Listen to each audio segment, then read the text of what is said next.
All right, everyone, just to let you know, we are live and we are recording.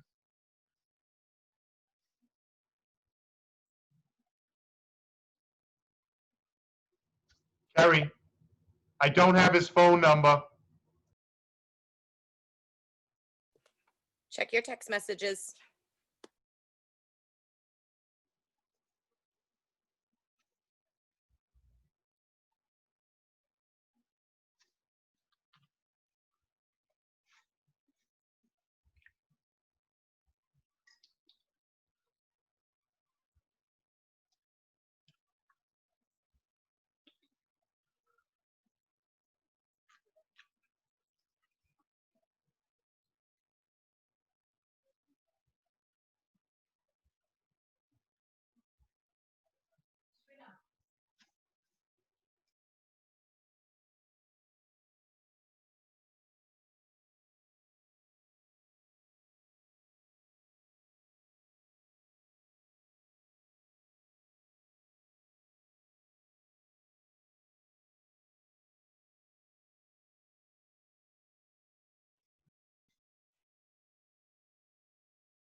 I just sent Lenny a text to see what's going on.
Lenny's trying to log on right now.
For those of you in the public who are watching, we are waiting to acquire a quorum.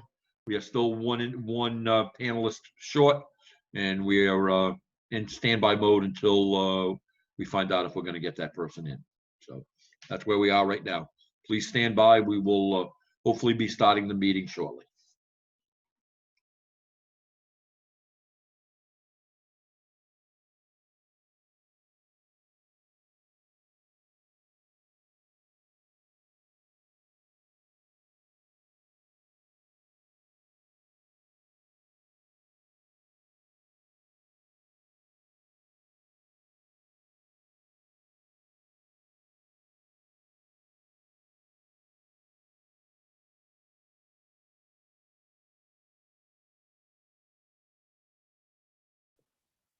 Lenny should be on.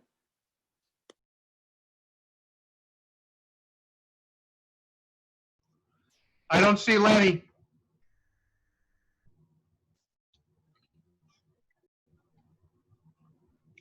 Did Lenny come on as a, He says he can see me and hear me. He can see everyone and he can hear me. Okay, how did he get in? did he come in under a phone number? He said he logged in using the link. No, he didn't. He couldn't have. What was, is the last digit of his phone number, last two digits, 13? No. Okay. Wait a minute. He said, yes, he did using the link. Then he'd be visible if he did. Yeah, but that means he heard you guys. He can hear us. He can hear us if he's in as an attendee, because Oh. that's open. You can see the screen. He would be showing up on the screen. Even if he came in with just audio, we would see his name in here. Oh, okay. So like Mike DiLeonardo, his name is there. Right, but he hasn't got his camera on. Okay. Now, Okay, I get it. now, did he have to log in using a name? Can you ask him? Yep, hold on.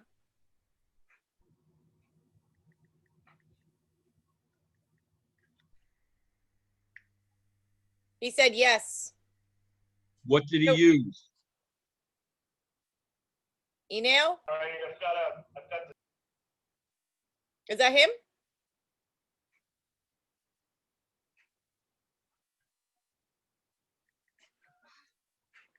What did he log in as?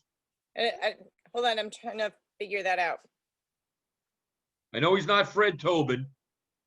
He could be Buzzhead89. We've got Karen. I don't think so. Kathleen. Michael, Michelle, Pauline, Rocky, Ron, Sam, and Sandy. That's who we have on the other side. Buzzhead. Buzzhead. Okay. So let's do this. Promote to panelist. All right. Here's Buzzhead.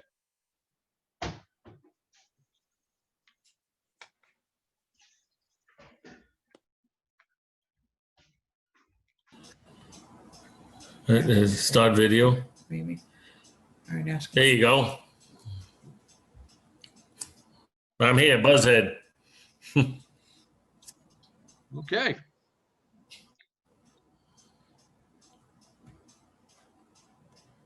So I take it that means you have a quorum now.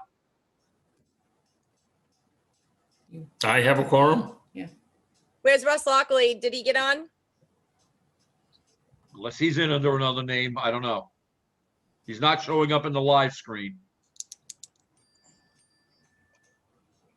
But I just,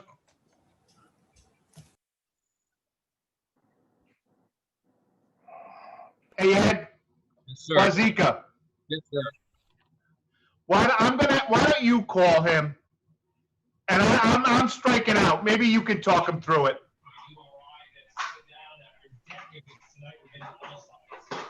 Ed, is that okay?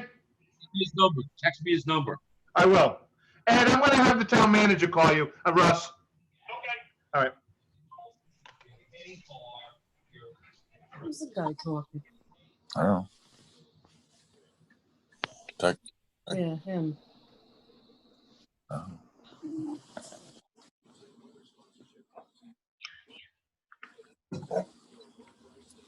She.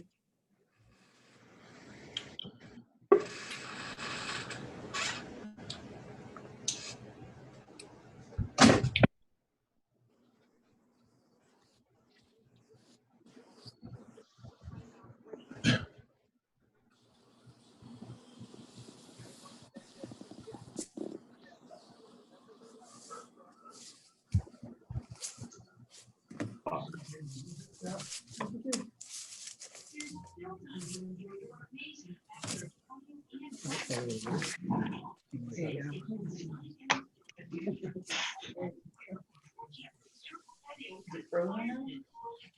How long will be here? 40 years in December. Yep, December 5th.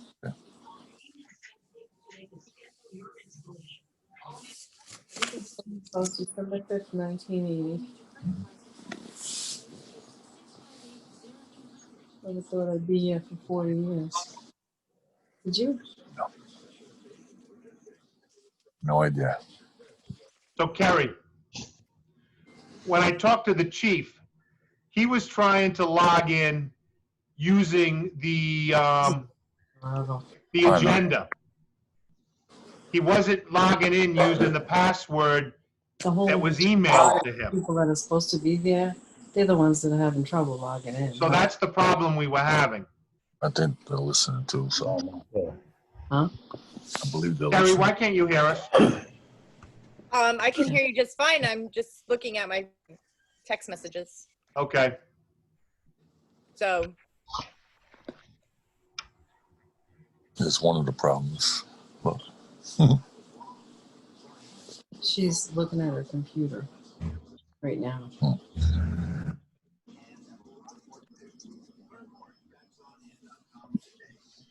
If everybody can remember, just because you're whispering, we can still hear you. Your act together.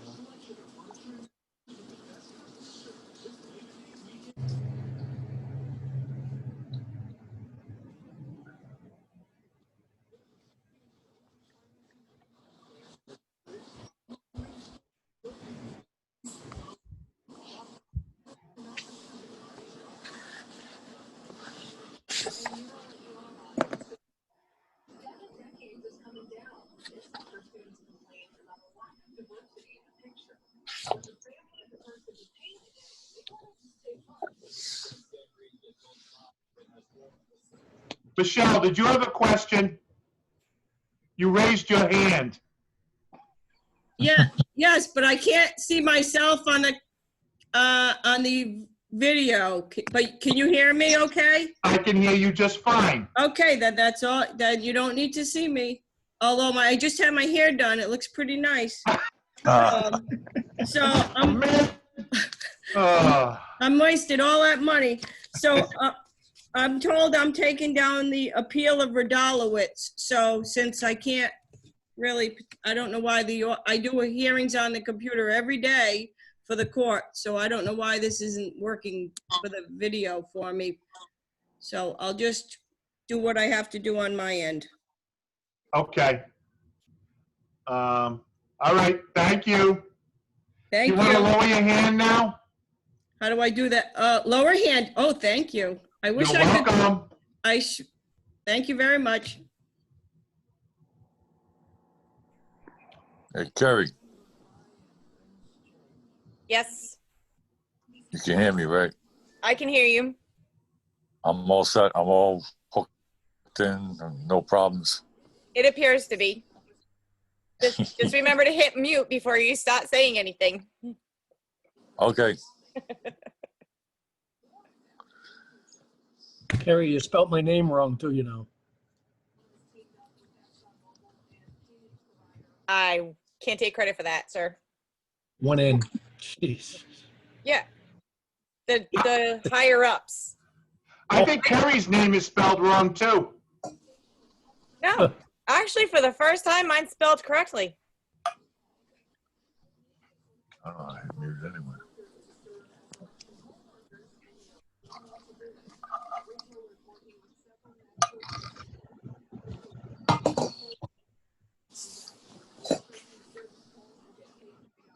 You know, if we wanted to, we have a quorum, we could start the meeting.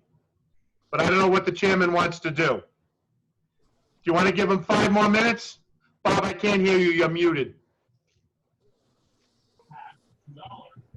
Can we just ratify the decisions?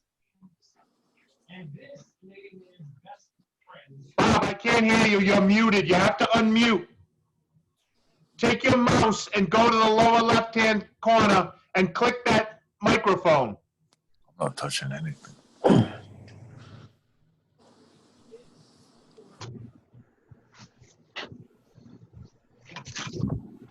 Yeah. Beer for dogs. Get out. I know. Like Bush.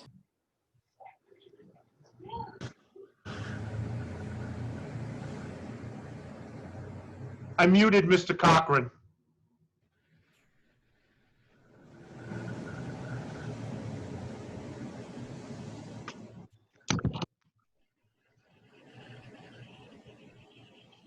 Hey, Bob, go on your little laptop and take your little finger on that little pointy thing. Go to the lower left-hand corner of your screen, and you'll see a little microphone. Just click on the microphone, and that'll unmute you.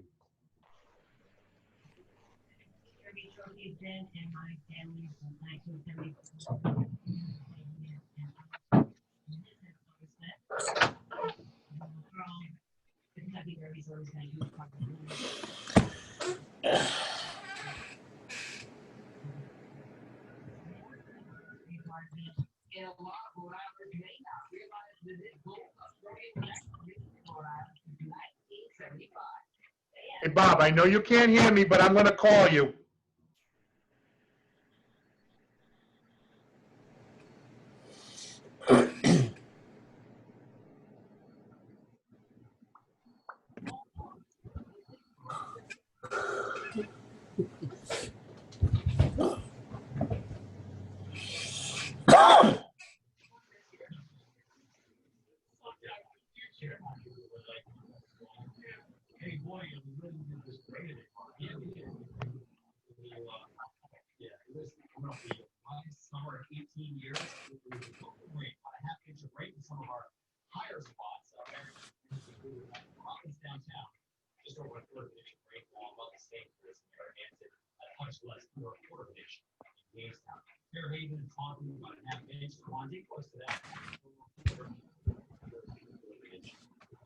Kerry, can you hear Bob? He's unmuted. They can't hear you, Bob.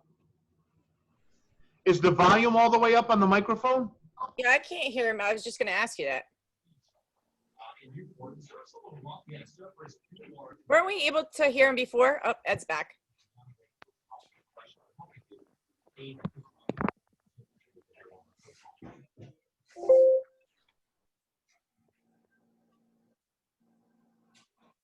Okay, I'm trying to get him in via phone.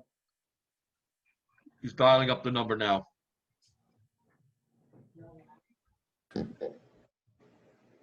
Bob, can you say something so we can hear you, possibly?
I had Bob log off, and he's gonna log on again.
Hold on, you're connecting to audio.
I can't even tell when the battery's on. I don't know how to do anything else besides.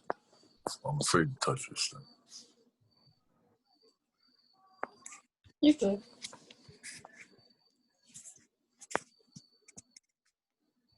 Okay. Okay, I should be in. You're in, Bob. You're all set. Okay, Don't touch a thing. I won't. Okay. Mr. Wazika. Hello. Oh, no. Mr. Wazika, can you hear me? Unfortunately, yes. Now, is that chief over there, that phone? It should be. That's his number, right? Where? Yes, it is. Chief, can you unmute? How does he unmute his call on the phone? I'm unmuting him now. Okay. Except he's calling me on my phone, so he may not be actually on. Hello, I can hear everybody. Good. Don't touch a thing. What's that? Don't touch a thing. Okay.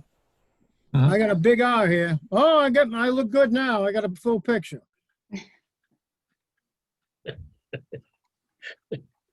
Hey, Lenny.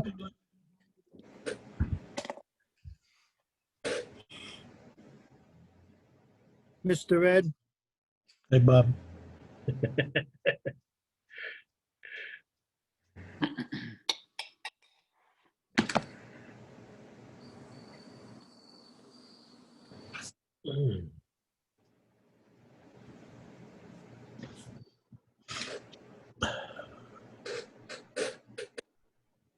Down.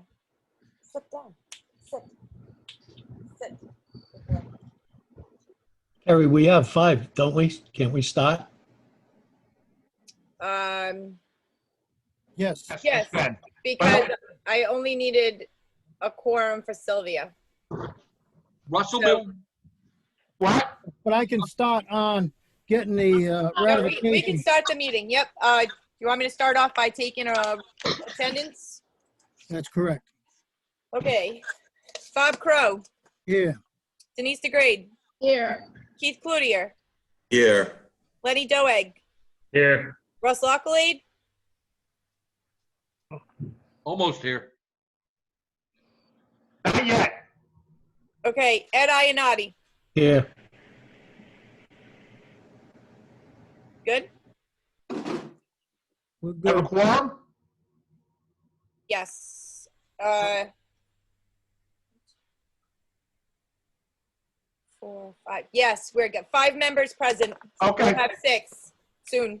Good. At this time here, I'd like to call to order the Coventry Zoning Board Review for this date, September 2nd, 2020. At this time here, I'd like to approve the minutes of the February 5th, 2020 meeting. I got to do a roll call vote on that. Ed Ionati, you approve those minutes of the meeting? Yes. Excuse me. Those were March 4th meeting minutes. March 4th. Okay, 2020, correction on that. I'm gonna start over again. Ed, you approve? Yes, approve. Okay, let's see, Keith? Yes, I approve. Okay, I also approve. And, who else we got here? This is Denise. I approve. Denise. Okay, Denise approves. Okay, so I need one more. Lenny, did you approve? I approve. Okay, minutes of that meeting is approved. Okay, at this time here, I'd like to go to the ratification of Kelly Justinica at 1987 New London Turnpike. That was a special application permit for a dimensional referred to convert a single family into a two-family dwelling. Okay, Mr. Chairman. Lenny, how do you vote on that? Lenny? Mr. Chairman, do you need a motion first? You're correct. I'd like to have a motion to approve. Would you like Mr. to make Chairman, I'll one? make a motion. We ratify that decision. I Okay, second it. I have a second. Okay, Lenny, how do you vote on that? Kerry, you have to unmute if you want to talk. I approve. I know, but I'm trying to write things down, unmute. I'm sorry. I just need to know who seconded that motion. It was me, Keith. Keith. All right. Can you say your name? Because I hear the voices, but I don't always see who's speaking. And Kerry, if Yes. you miss it, we're recording. You just watch it on YouTube tomorrow. Okay. Okay. Okay, Keith, you vote to approve? Yes, Bob, I approve. Okay, Denise? Approve. Okay, Lenny? I approve. Ed? I approve. Okay, I also approve. Okay, next application to ratify was Sherwood Valley Housing Co-op. That was an application to seek a special use dimensional variance to build a 21 by 6 by 28 addition to an existing community room, which would be 24 feet from the property line where 100 is required. Do I have, Miss, Before you continue, Chief, are you on? Can you hear me? I can hear you, sir. All right, I guess we'll have to deal with me just listening to you. All right, so Bob, Russ Lackalade is now here. okay, Russ. Okay, let it, reflection on. Mr. the Chairman, tenant- Mr. Chairman. Okay. Go ahead. You make a motion?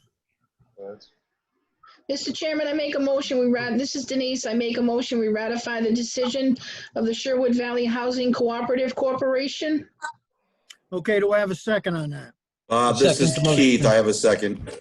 Keith Cludier, second it. Okay, I'm gonna do a roll call vote. Denise, how do you vote on that? Approve. Lenny? I approve. Russ? Approve.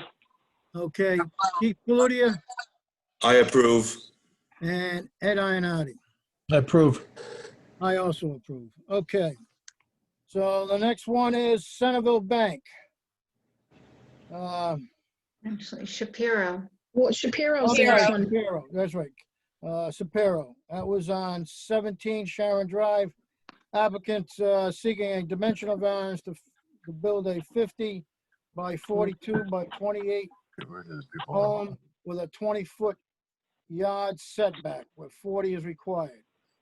And 15 side setback where 20 is required. Okay, Denise, do I have a motion to approve? Mr. Chairman, this is Denise. I make a motion, we ratify the decision for Seth Shapiro.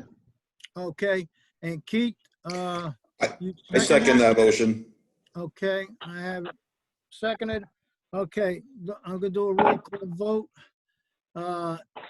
Ed Ionati, how do you vote on this? I approve on that. Bob, could you speak a little louder? I can just about hear you. Okay, Or closer to the mic, maybe. yeah, maybe that's it. All right, Denise, how do you vote on that? Approve. Okay, Denise approved. Keith, how do you vote on it? I approve, Bob. Russ, how do you vote on it? Approve. I also approve as chair. Do I have 5 votes there? I believe so. Yes. Just in case, I'll do Eddie too. Eddie, how do you vote on that? Approve. Approve, okay. All right. Next application is Centerville Bank. Applicant seeking a dimensional permit to install 3 additional signs. Denise, do I have a motion to, Mr. Chairman, I make a motion, we ratify that decision for Centerville Bank. I okay, and second the motion, Mr. Chairman. Eddie? Ed Ionati has seconded. Okay, I'm gonna do a roll call vote. Ed, how do you vote on this application? Ed Ionati, Approve. okay. Keith Cludier, Approve. Denise DeGrade, Approve. okay. Russ, how do you vote? Approve. Approve. Okay. And I also approve. Okay. Okay, next application is Harmonious. LLC. Aromas. Harmonious. That's 2258 Flat River Road. Applicants seeking a special use permit to operate a dog and cat grooming salon. Mr. Okay, Chairman, this is Denise. I make a motion, we ratify the decision of for Haramos LLC. okay, decision's been ratified. I need a second on that. I second that motion. Keith? Keith. Keith is second. Okay, roll call vote on that is, Denise, how do you vote on that? Approve. Okay, Ed Ionati, how do you vote? I approve, Bob. Okay, Keith Cludier, Keith, how do you vote? I approve. Okay, Russ Lockley, I approve. okay, I also approve, so that's everybody, correct? Yes. Okay, at this time here, that completes the ratifications of last meeting. Underneath old business, I'm going to let the secretary read the application into the record. Mr. Chairman, just for a couple of points of record, Carlos Rodriguez application, he requested that his application be moved over to October because they're still waiting to hear from DEM. Also, the application, the Zoning Board of Appeals, Rita McNeil and Kathleen St. Germain asked for continuance. And Okay, wait a minute, what was the next one after, Rita McNeil and Kathleen St. Germain under the Zoning Board of Appeals asked for a continuance. okay, that's on the zoning board of appeal. Right, and Bosworth, which is also under the Zoning Board of Appeals, asked for continuance as well. So those matters will be heard next month. And I need to add one more, I'm sorry. Okay, Rodriguez is next month too? Yes, No. so No, Rodriguez is October. Rodriguez is for October next month, So all of the appeals have been canceled. with the exception of Rodalowitz, Okay, 30 all right, that's 30 still on. Beechwood. That's what I thought, okay. Right, and also the application of the town of Coventry and Columbus Energies, they also asked for a continuance. Okay.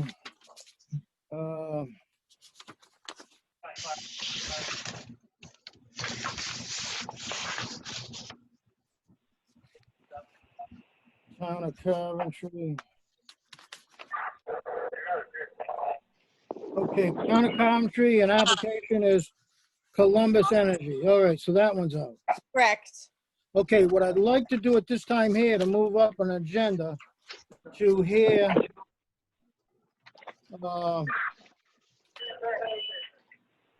Sylvia. So we're gonna skip the one application of old business and go right to new business? I'd like to because of Denise not going to be able to maintain herself for the whole meeting. Okay, Okay, so if you could read so that. I'm gonna read it into record right now. Yep, Are okay. they on the line? Yes, we are. No, is Sylvia. Sylvia, are they present? Sylvia here.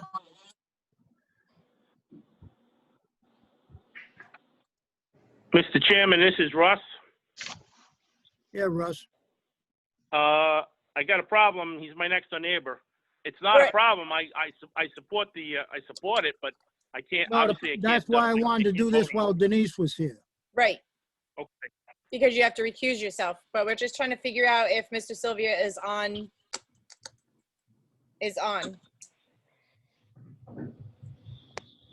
What I can do is, what is Mr. Sylvia's first name? Joseph?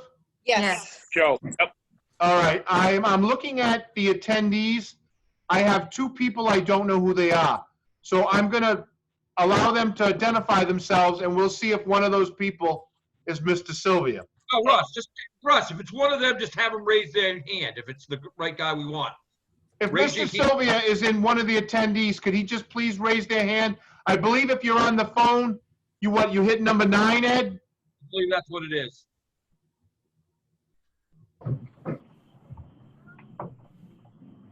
This should work all the time. I don't work anymore, honey. I know. Did you? I don't think he's there. I used to have to do this with So because this has been, and we sent out the email, should I try to reach out to him? Yeah, I would give him a call. You know, Okay. I would do it myself, but I'm afraid to mess with my phone and I'm going to lose you guys. So. That's fine. If you guys can just give me a minute, I'm going to try to reach him right now. Well, can I ask a question? What? Can we hear the card petition while you do that? Do you have a problem with that? Nope.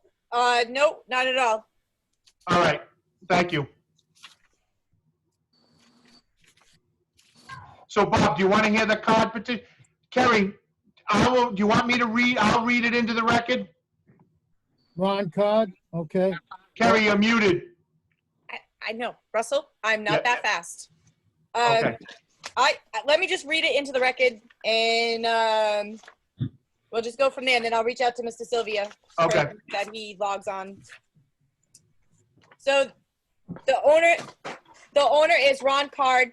The applicant is Christopher Wheaton. Location is AP 323, lot 105, 1216 Town Farm Road. The zone is RR3. The applicant seeks a special use permit to build a 24 by 38 attached garage with an in-law apartment.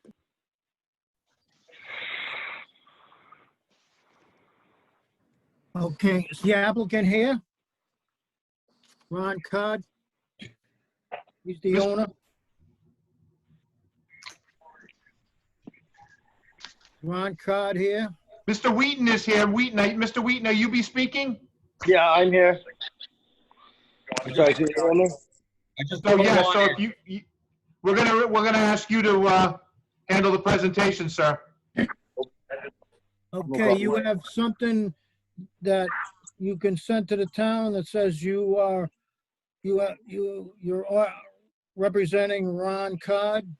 I believe I already filled out a piece of paper to represent him when I was at the building office. Okay, I'm gonna go to Jane. Is this, we're okay legally here? Yes, I see Ron Card on this screen. I see, I'm here. I was muted. Sorry. Right, yeah, okay, so Ron Card is here, so we're all set. right, but Ron Card's not the, oh, wait, Ron Card is the owner, so he's here. Yeah, so Okay, both are here, so we can go forward. all right, go right ahead. Explain to me, well, I gotta swear you in, so I gotta put Ron Card's gotta come up on audio. I gotta see him. Okay, I'm here. Yes, Mr. Card, but But I have to see you. in order for us to swear you in, we have to physically see you. Are you on your computer or are you on a phone? Okay, can you hear me now? I can hear you fine. I just can't Yep. physically see you. You can't see me now? No. Chris, can you see me? No, I cannot. Mr. Cod, are you at a computer or on a phone? I'm at a computer. All right, look down in your lower right-hand corner. Do you see a camera icon? Yep, I see I it. see Mr. Card Oh, there he now. is. Okay. He's up. Gotcha. There we go. I didn't have those settings earlier. Oh, there you go. Ron Card, is that you? Yes, that's me. The gentleman in front of me didn't move his lips when I asked if that was him. I'm here. Can you see me? I see Fred. Okay, I see Is that you in the background with July 22nd? I lost you. I had you. I see me on the screen. I He's don't in the know. lower left-hand corner. Okay, Mr. Khan, I'm gonna ask you to raise your right hand. You swear to tell the truth and nothing but the truth in front of this board? Yes, I do. Okay, thank you. Okay, please explain to me what you'd like to do. Okay, I'd like to build a garage as has been submitted to the town for about a year now, with an in-law apartment above for my mother to stay when she visits us. I've spoken to my immediate neighbors. No one disagrees or has an issue with it. Just been waiting for that variance for a while. Okay, I went over there and visited. You got the foundation, which you can do and put up a garage anyway without this approval. Right. It looks nice what you got done. Thank you. I'm very concerned about putting an in-law apartment on the second floor, though. Okay. It's going to be very difficult for her to get up to the second floor. Okay.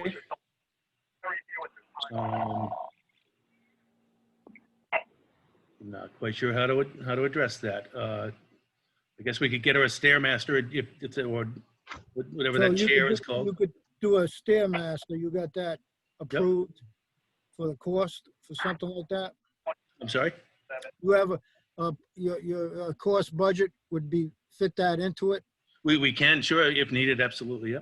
Okay, now, you realize we put a stipulation in the cost.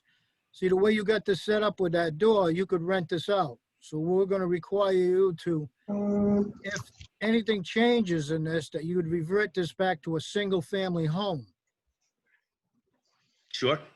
okay? Okay. No problems with that? No problem with that at all. Okay. Not and my if intention. you were to sell the property in the future, because that does happen somewhat in the future, it would revert back to a single-family home. Absolutely. No Okay. issue with that. All right, I'm going to refer to Denise to see if she has anything she'd like to add to this. I agree with what you've said so far, and the, the use would revert back to a single family home when they no longer need it.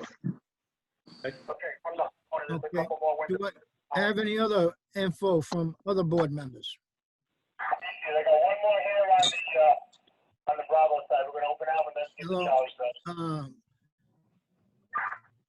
Ed, do you have anything to add? No, without the variance. No, I got no questions. Okay, how about Keith? I'm good, Mr. Chairman, as long as, we'll put the stipulation that upon sale, it reverts back to a single family. Okay, I agree. Lenny, do you have anything on it? I was just concerned about the septic system, but you may have already addressed that. Well, it would have to be a state-approved septic system with a whole setup. Okay, Ron? Sure, absolutely. All right, and that would be something that our planner would have to approve before anything else. Okay, I Are you believe okay Chris has with that, already Russ? addressed that, but we'll make sure. Sure. Okay, so if we vote on this tonight, it'd be passed with the stipulations that it converts to a single family upon sale or reverts back to a single family upon the passing of your mother. Am I correct? Yep, sure. Okay. I'm also- sorry, could I ask a question? My Sure. mother and my stepfather, is that fair? Yes, of Okay. course. Of course. And So Chairman, Mr. I do have Chairman, one question. The owner's Ron Cott. The applicant, who is Christopher Wheaton? Is that his lawyer or Contractor. contractor? Okay, that's all I needed to know. that Thank makes you. sense. Okay. Oh, Lenny, do you have a Mr. question? Chairman? Yep, No, I'm good. okay. I have no Somebody else- further Mr. Chairman? questions. I'm sorry. Russ, did you have a question? No, I just want to tell you that I was okay with it. I Good. did have a question about the door, and you pretty much covered that, and I mean the stairwell, and as far as it reverting back to its original use, once things change, I'm good with that. Okay. All right, did I miss anybody? Okay, This would be approved if it's voted on tonight with the stipulations of those 3 stipulations. Okay, Jane, did you have anything? I just want to be clear on the stipulations. It's upon the second to die of his mother or stepfather, or the sale of the house. And is there something about a stairmaster having to be installed, or a lift? Is that a condition, or? I don't think that needs to be a condition. No. Okay, so it's just on the sale or the last to die of the in-laws. Okay. I just have one more question. Is there more than one way in and out of that apartment up there? As far as an egress, you mean? Yeah. Yes, there would be a window. And we could certainly do like a fire escape if that's required. The window is less than 20 foot off the ground, and it's of egress size, so it wouldn't require a fire escape. Russell, are you okay with that? Well, yeah, technically I am. The fire code really doesn't cover that, but it's certainly good for thought. I'm always a big fan of having 2 means of egress from the upper floor. So if you don't have, obviously you don't have a door, then the window has to be big enough to accommodate that. And the fire marshal will have square inches of that anyway. A back stairway? Could that be something we could ask the applicant to put in? A stairway in the back? It's really not in the building code, Bob. It's the second means of egress for the second floor is usually a window, but it has to be a full-size window. I don't off the top of my head, I don't know what the square footage is, but the fire marshal will have square foot within 20 foot of the ground. He's correct, the builder is. I'm familiar with that. But I just didn't know if the applicant would like to have a stairway for the safety removal of his mother in case something did go wrong. It's worth considering. Okay. But I mean, if he wanted to, I would say the board would be in favor of it. If he wanted to put a second entrance and stairway in the back. Does the board agree with me? Yeah. I have no problem. I think that's a great idea, but I agree. Okay. Mr. Chair, if I may, Yes. you see these the double windows right here that I'm pointing to on the screen? Yes. Yeah. You could make that a slider and then put a staircase coming down. I agree. But that'd be up to, I'm saying however he wants to do it, I agree. And so it's, you know, it looks good for him and workable. You know what I'm saying? Right. But I would say that'd be up to Ron. You know, he's building the garage. Picture. I think that makes sense as well to give them access to the backyard. So Exactly. Give you access to the backyard. And if something ever did happen, it's going to be very hard for firemen to get somebody out of those windows who's elderly. Sure. Yeah. I just think on your part, and Garage. it'd be wise. Okay. All right. At this time here, I'd like to have a vote on this application. Mr. Chairman, I make a motion, we vote on this application tonight. Okay. second motion, Russ. Motion's been seconded. I'm going to do a roll call vote. Russ, how do you vote? Approval of this Approve with the application. stipulations. No, I need a vote to vote on it tonight. So it'd be Vote affirmative. Yes, vote tonight. okay. Denise? I approve voting tonight. Okay. Ed Ionati? Also approve voting tonight. Okay. Keith Cludier? Approve on voting tonight. Lenny? Approve and voting on tonight. I also approve on voting tonight. Now, at this time, I'd like to entertain a motion to approve this application with the stipulations. I'm going to start with the roll call vote with Ed Ionati. I approve with the stipulations as stated. Okay, Denise? Approve with the stipulations as stated. Lanny? Approve with the stipulations as stated. Russ? Approve with stipulations as stated. And I also approve with stipulations as stated. Did I miss anybody? Yes, me. I approve with stipulations stated. I'm sorry, Keith. Keith. Thank you very much, Keith. Okay, all right. That application is approved with stipulations. Okay, let's go to the next one. Okay. Did we get a Joe hold of Mr. Mahoney? Did we get a hold of Mr. Sylvia? Yes, he's on. Oh, good. Okay. Okay, I'm going to read the application into the record. Thank you. The owner and applicant is Joseph F. Sylvia Jr. Location is AP 52, Lot 7, 1428 Main Street. Zone is R20. Applicant is seeking a dimensional variance to construct a garage with a mudroom on the western side of the property, 7 feet from the property line, where 14 feet is required. Okay, do I have the applicant here? Mr. Sylvia, you have to unmute. I'm on mute. Okay, Mr. Sylvia, can I see you? Joseph Sylvia, yes, okay. I'm gonna ask you to raise your right hand. Okay, you swear to tell the whole truth and nothing but the truth in front of this board? Yes. Okay, explain to me what you'd like to do. Excuse So me, we're I looking- need to cut in. I'm sorry. I just need for the record to state that Russ Lockley has recused himself from this matter. Okay. Okay, let the regular. Can I still speak in favor? Can I still speak in favor of it? You'd have to sit down. I don't think it'd be wise at this time. All right, well. Okay, Mr. Sylvia, go ahead and explain to me what you'd like to do. We're looking to add a mudroom off of the side entrance of the house. And also a garage would be inclusive of this. So there'd be a garage on the right side of the house if you're looking at the property from the road, and there would be a mudroom. So you'd have, let's see. You need exact dimensions, Mr. Crow? No, you submitted that. and we Okay. have that.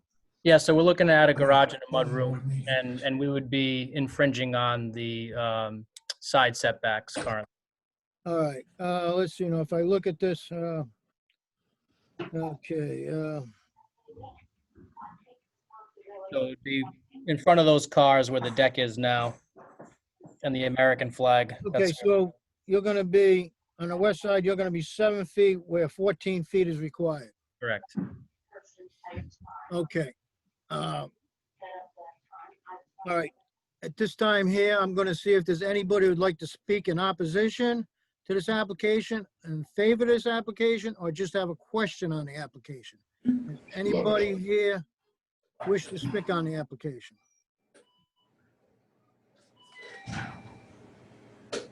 All right, I hear nobody wants to speak, and I see nobody that wants to speak at this time. I'd like to continue the application to see if any board members had any questions on it.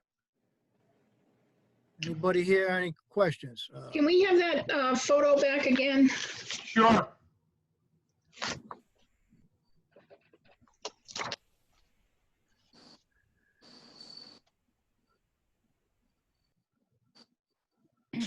Okay, so the area where the fence is in front of the black car, that's a deck. Correct.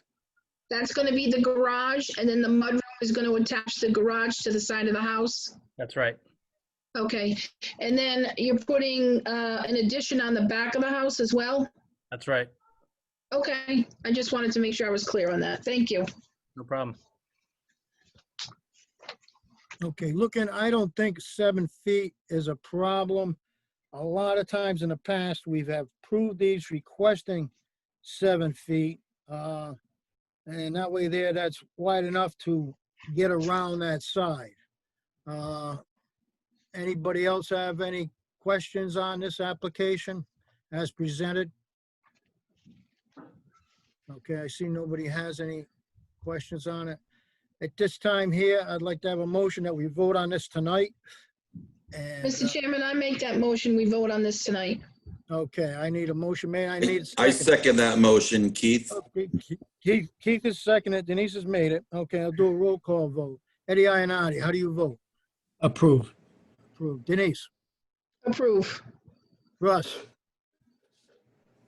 Lockley? Russ abstained, he's not voting. I'm sorry, he abstained. That's correction.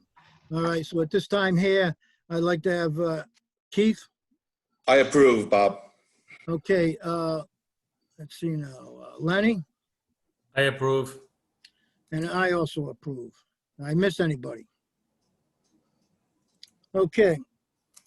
At this time here, I'd like to have a motion that we vote on this with, as presented, with no stipulations. Do I have a motion on the floor for that? I make a motion, we vote today. Okay. All right, Ed's made the motion. I need a second on it. Second, Okay, it's been seconded. Okay, at this time here, I'd like to do a roll call vote. Keith Cludier, how do you vote? Approve. Denise? approve. Okay, Lenny? I approve. Okay, who am I missing? I approve, Bob. Oh, Eddie. Denise, you vote to approve, and Ed? I approve, Bob. Okay, you approve, Ed. Okay, and I also approve. Okay, application's approved.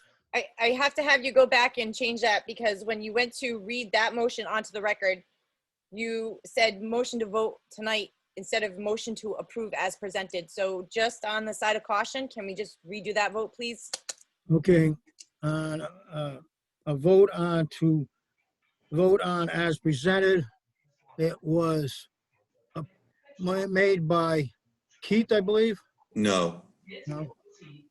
I have that. It was just when you spoke and you said what you were voting on, it was said motion to vote on tonight, which we had already done. It needs to say motion to approve as presented. I just Okay. don't want any issues coming down the line, please. All right, so now I wish to have a vote on as presented. This Yes. application as presented. Okay, Eddie Ionati, how do you vote? Approve. Keith, how do you vote? Approve as presented. Denise? Approve as presented. Lenny? Approve as presented. Bob Crow, Chair, approves as presented. Okay, you. applications approved as presented. Mr. Okay, Chairman, at this time, I'm going to need to excuse myself from the remainder of the meeting. okay, I thank you very much for coming.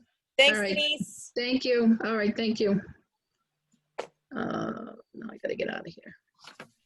Okay, can I have, So the next application under new business is Gail Mahoney. The owner is the same. The location of the property is AP 101 lots 1 and 1.1, Chase Road and Hope Furnace. The zone is RR2. Existing use is vacant land. Proposed use is child daycare, parking lot, and playground. The applicant was seeking a special use permit for a child daycare. Vacant land in Coventry will be used for a playground and parking lot accessory use, supporting a daycare business operating out of a structure on an adjacent lot in Situate. The application was modified to add 5 additional parking spaces. The applicant is seeking an extension for a special use permit that was modified on September 5th, 2019, recorded in book 2139, page 135. okay, is the applicant here, please? Don, we can't hear you, sir. John Mahoney, we cannot hear you.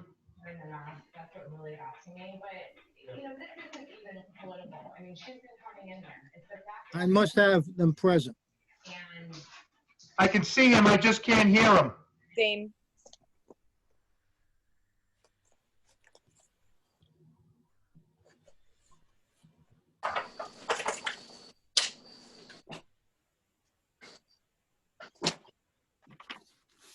He has no audio hooked up. It's Tina Mahoney, correct? Yes. There's no audio coming in as connected, just video. So did he need to log off and sign in and using audio? That, or he can go to the lower left-hand corner and check on test speakers and microphone, and he might be able to click it in through there if he does that. Here we go.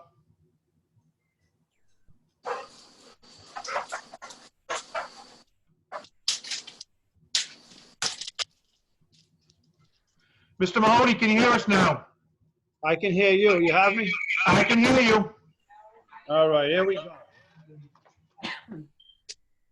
Bob, do you want to swear him in? Yes, I do. Mr. Mahoney, I'm going to ask you to raise your right hand. Okay. You swear to tell the whole truth and nothing but the truth in front of this board? Yes, Mr. Chairman, I do. Okay. Explain to me in your own words what you'd like to do. All right, so, Mr. Chairman, I'm speaking on behalf of my wife, Gina, who was with me right here in real time. This application was approved by the town of Coventry, both planning and zoning. And we currently have a preliminary approval from the town of Situate. We're still in that process. We have a few remaining items to submit to the town administrator, or the administrative officer. And we're going to be moving for funding for the build out on this. And the restrictions at the daycare facilities have been faced with from DCYF are quite challenging, which the lenders for these projects are a little reluctant to engage at this time. So we have every intention to move forward, and that's basically where we're at currently.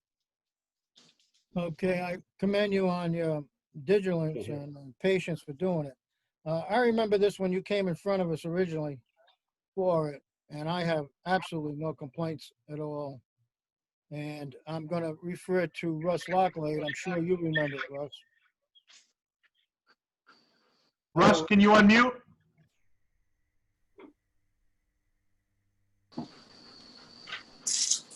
We lost you, Chief. All right, well, at that time now, I'm gonna go. Eddie, did you remember this here application? Ed Ionati? I'm sorry, Bob. Do you remember this application when it first came in front of us? I actually was not at that meeting, I don't think, Okay. to be honest with you. All right. Do you have any I don't questions remember it. on the application? No, sir. No, Mr. Chairman. I was there for it, and it's pretty cut and dry. I have no problem with it at all.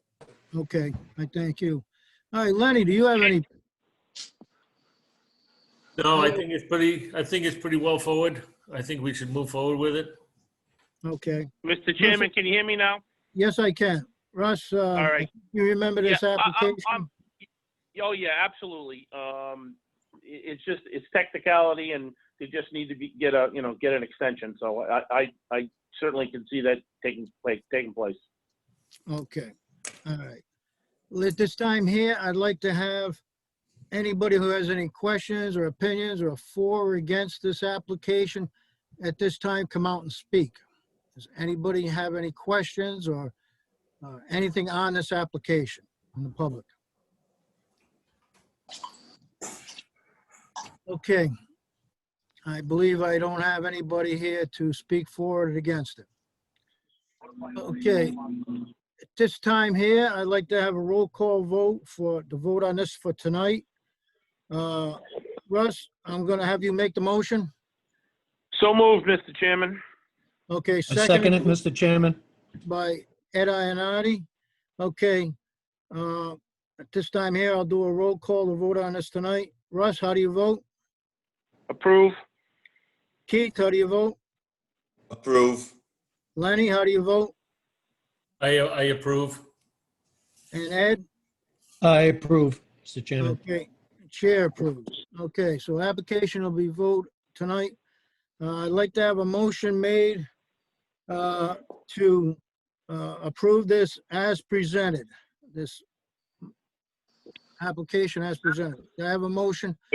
Again, Mr. Chairman, I move that we seek passage. Okay. I have a motion made by Russ. Do I have a I second? second. Who's that, Eddie? Yes, sir. Okay, Ed. Okay, motion's made and seconded. Okay, I'm gonna do a roll call vote. Russ, how do you vote? Approve. Approved as presented. Keith? Approve as presented.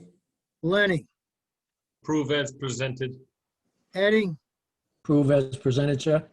Okay, and chair approves as presented. Applications approved as presented.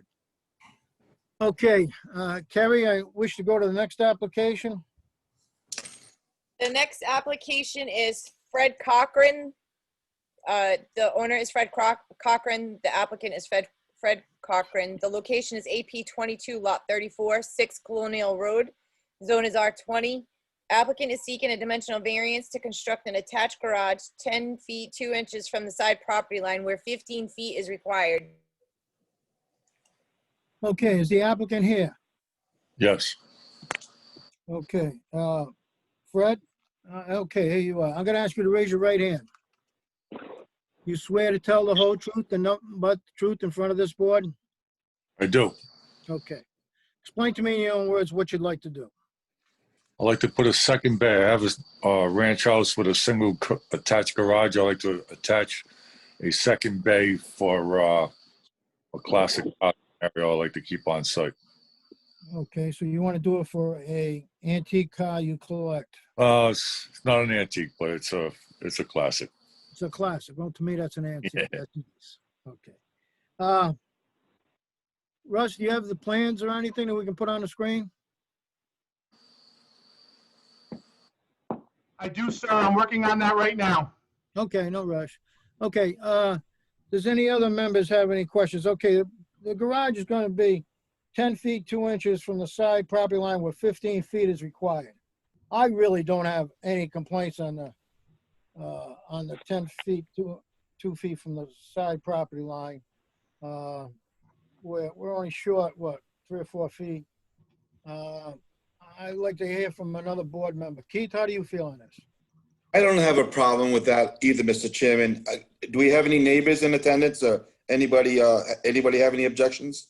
Apparently not. I asked and nobody spoke up or anything else. Mr. Chairman, I have a Joy Souza has her hand raised, so she may have a question on this. Okay, yes, I'd love to have her come in and speak in.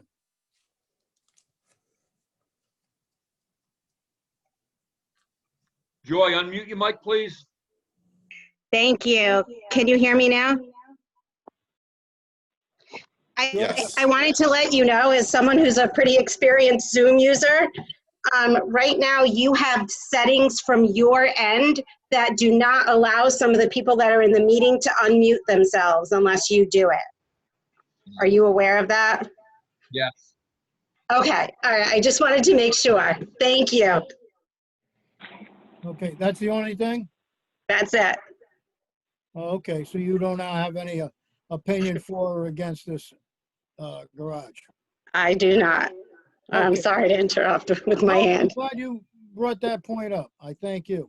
All right, thank you. All right. Ed, did you see anybody else that wants to speak on this application?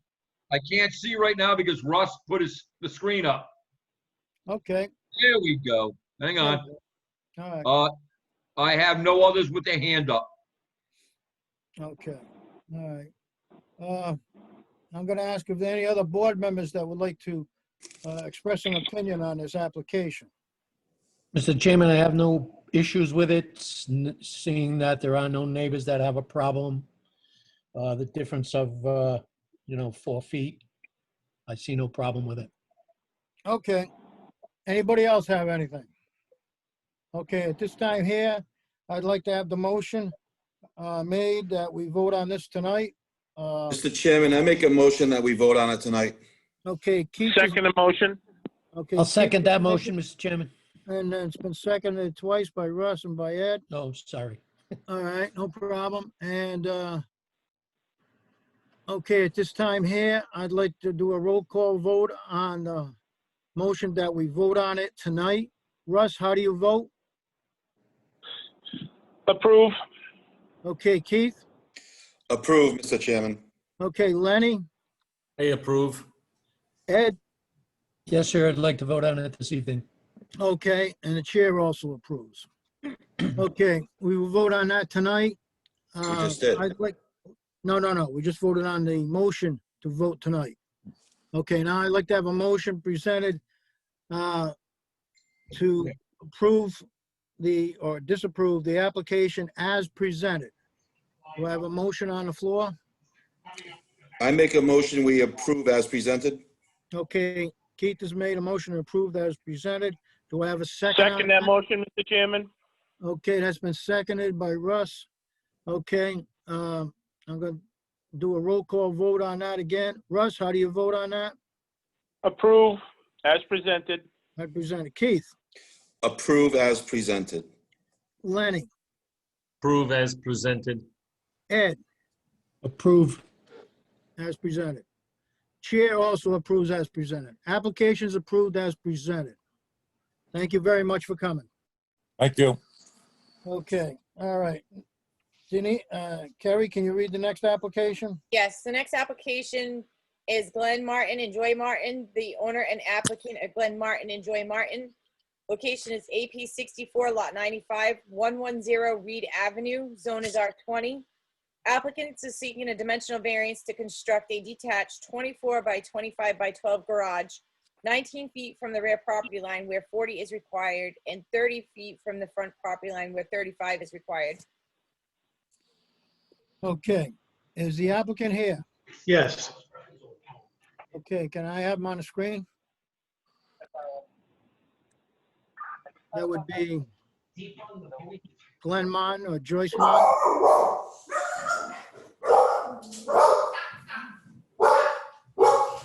Hello, Mr. Martin. Okay, Mr. Martin, I see you there. All right, can you raise your right hand, please? You swear to tell the whole truth and nothing but the truth in front of this board? Yes, sir. Okay. Explain to me in your own words what you'd like to do. We want to put up a 24 by 25 foot garage mostly for storage. We're going to be selling one of our other houses and using that garage for storing our snow blowers and stuff like that in it. Okay, and you're gonna be 19 feet from the property line, from the rear property line where 40 is required, and 30 feet from the property line where 35 is required. Yes. You got 19 feet to get around the back of it. Oh, yeah. And you're gonna be 30 feet from the road, right? Yes. Okay. It's a dirt road. It's a paper road. It's a paper road. Okay, but you're still 30 feet from it. Yes. Okay. You have anything else you'd like to add? No. Okay. At this time here, I'd like to know if there's anybody here that would like to speak in favor of this application or questions on the application, not in favor of the application. Is there anybody here, Mr. Wazika, that would like to speak? Do we have anybody here that wants to speak on this application? I have no one with their hand raised, sir. Okay, thank you very much. There was Okay. a letter included in your application packet from a neighbor that did have an issue with this. I don't know if it needs to be on record or whatnot. I think you all received it in your packet somewhere. Yeah, but I don't see anybody here to speak. Okay. Okay. All right. I'm gonna leave it up to the board now. I looked at the plans and went over their property, and I don't have no complaints on how to do this, or, many houses in the area do have garages similar. So, anybody else have any thoughts on this application? Thank you, Russ. There's good size there. I guess you already got a boat there. So, Lenny, you got any questions on this?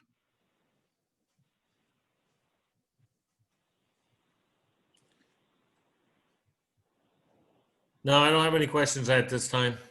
Okay, how about you, Russ Barclay? No, I'm good. Okay, how about you, Keith? Pretty straightforward. I'm good with it, Mr. Chairman. You're pretty good with it? Okay, Ed Ionati. No problem, sir. Okay, at this time here, since there's no further questions, no questions from the audience, I'd like to have a vote on this tonight. If I could have a. I make a Mr. motion. Chairman, I make a motion. All right, who's making the motion? Keith. Keith, okay. Keith, I got a motion from you. All right. Yes. I need a second on this. I'll second that. Okay, Lenny seconded. Okay, I'm voting this tonight. I'm going through the roll call. Russ Locklight, how do you vote? Approve. Okay, Keith Cludier, how do you vote? Approve. Lenny, how do you vote? Approve. Ed, how do you vote? approve to vote on it this evening. All right, and chair also approves to vote on it this evening. Okay, at this time here, I need a motion to approve as presented.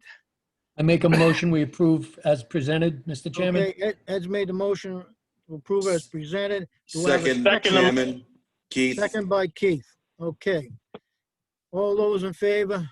Let's do an individual roll call. Russ, how do you vote on this as presented? Approve as presented, Chairman. Keith, approve as, Approve as presented, Mr. Chairman. okay, thank you. Lenny, I approve as presented. Ed Ionati. Approve as presented, sir. Chair also approves as presented. Okay, I thank everybody for coming tonight. And let's go on to the next one. The next application is Leonard and Ann Heath. The owner is Leonard and Ann Heath. The applicant is Leonard and Ann Heath. Location is AP 15, lot 34, 410 Arnold Road. The zone is R20. Applicant is seeking a special use permit to operate a locksmithing business and a dimensional variance to keep shed on side property 1 foot from the side property line where 20 feet is required. Okay, is the applicant here? Christian Tracy on behalf of the applicant. Okay, I'm his attorney. you're the attorney. Okay, good.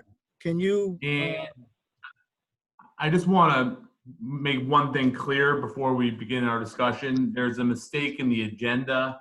If we look at the application, it says that it's an existing 10 by 12 foot shed, and it's situated 1 foot to the right of an existing garage. That's where the 1 foot came from, but it's actually 6 feet from the side property line, and it's on the hard application that way. so you're saying that our agenda is incorrect? Yes, All right, so you're saying it's 6 feet from the property line correct.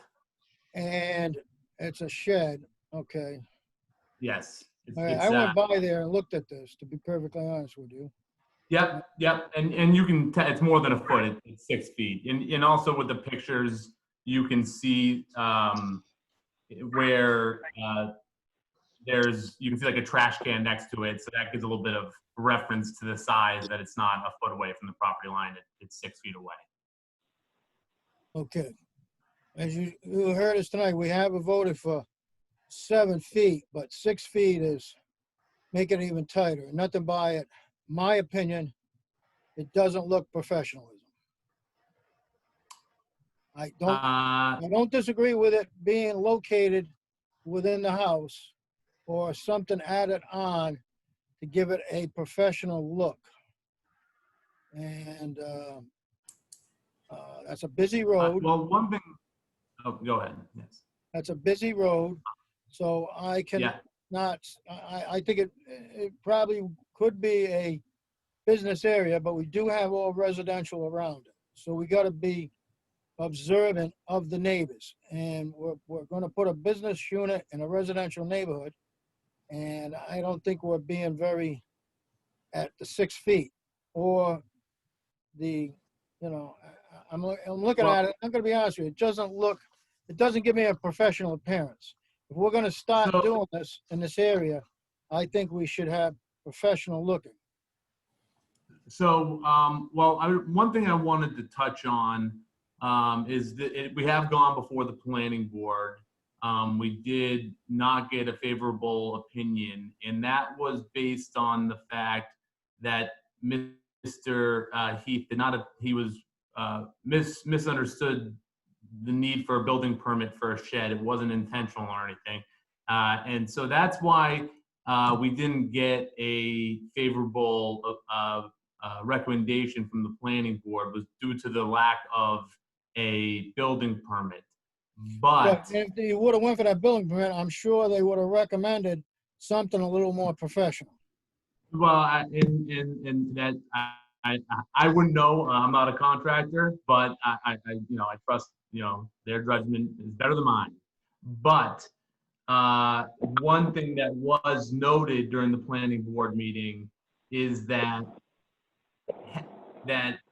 had he gotten a building permit and that the structure was put there and looked the way it did, they noted that there's spot zoning all along Arnold Road right there, and they would have given a favorable opinion, a favorable recommendation, just if he had gotten a building permit.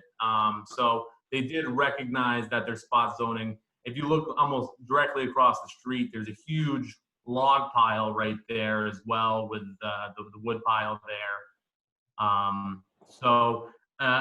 But understandably so, that he is seeking dimensional variance, and he wants to use the shed. Is going to, the function of the shed is primarily to store tools.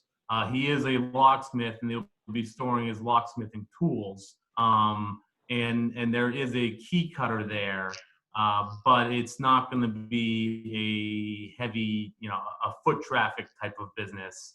It's more of a workshop, if anything. Okay, more of a workshop, but if it would have went in front of the planning board and building inspector, it would have required a full foundation and all the inspections, which it doesn't have. Well, the thing is the accessory, the shed structure is allowed to be 120 square feet without a foundation. So, and that's what the size of it is. So just for a shed. So it is within the definition of a shed accessory dwelling. Right, but if we were to put it to the back of the property, I agree with you 100%. Well, the only other thing is it couldn't go to the back of the property because of this. There's a slope back there, and he has a leach field back there. One thing, and I was speaking with Mr. Heath, saying that, listen, this is not a slam dunk, and I don't want you to have to lose this shed. He's also suggested that a possibility is to move it to the other side of the house. And on that side of the house, he said that he would be approximately 14 feet away from the property line. He would lose a little bit of access to the shed at that point in time, because if you see the pictures and you've driven by it. Right, correct. If you put it on the other side, it'd be less intrusive to the neighbors. And and he would be further away from the property line. He wouldn't, obviously with what he was trying to accomplish, having it right a kitty to the driveway was ideal, but he has, come to a realization that it might not be possible, and did tell me today that he would be willing to move it to the other side of the house if need be. Okay. All right. Let me get some input here. Hang on a second. Do we have anybody in the public that would like to speak on in favor or against this application, or have a question on the application? Do we have anybody in the public with their hand up or anything?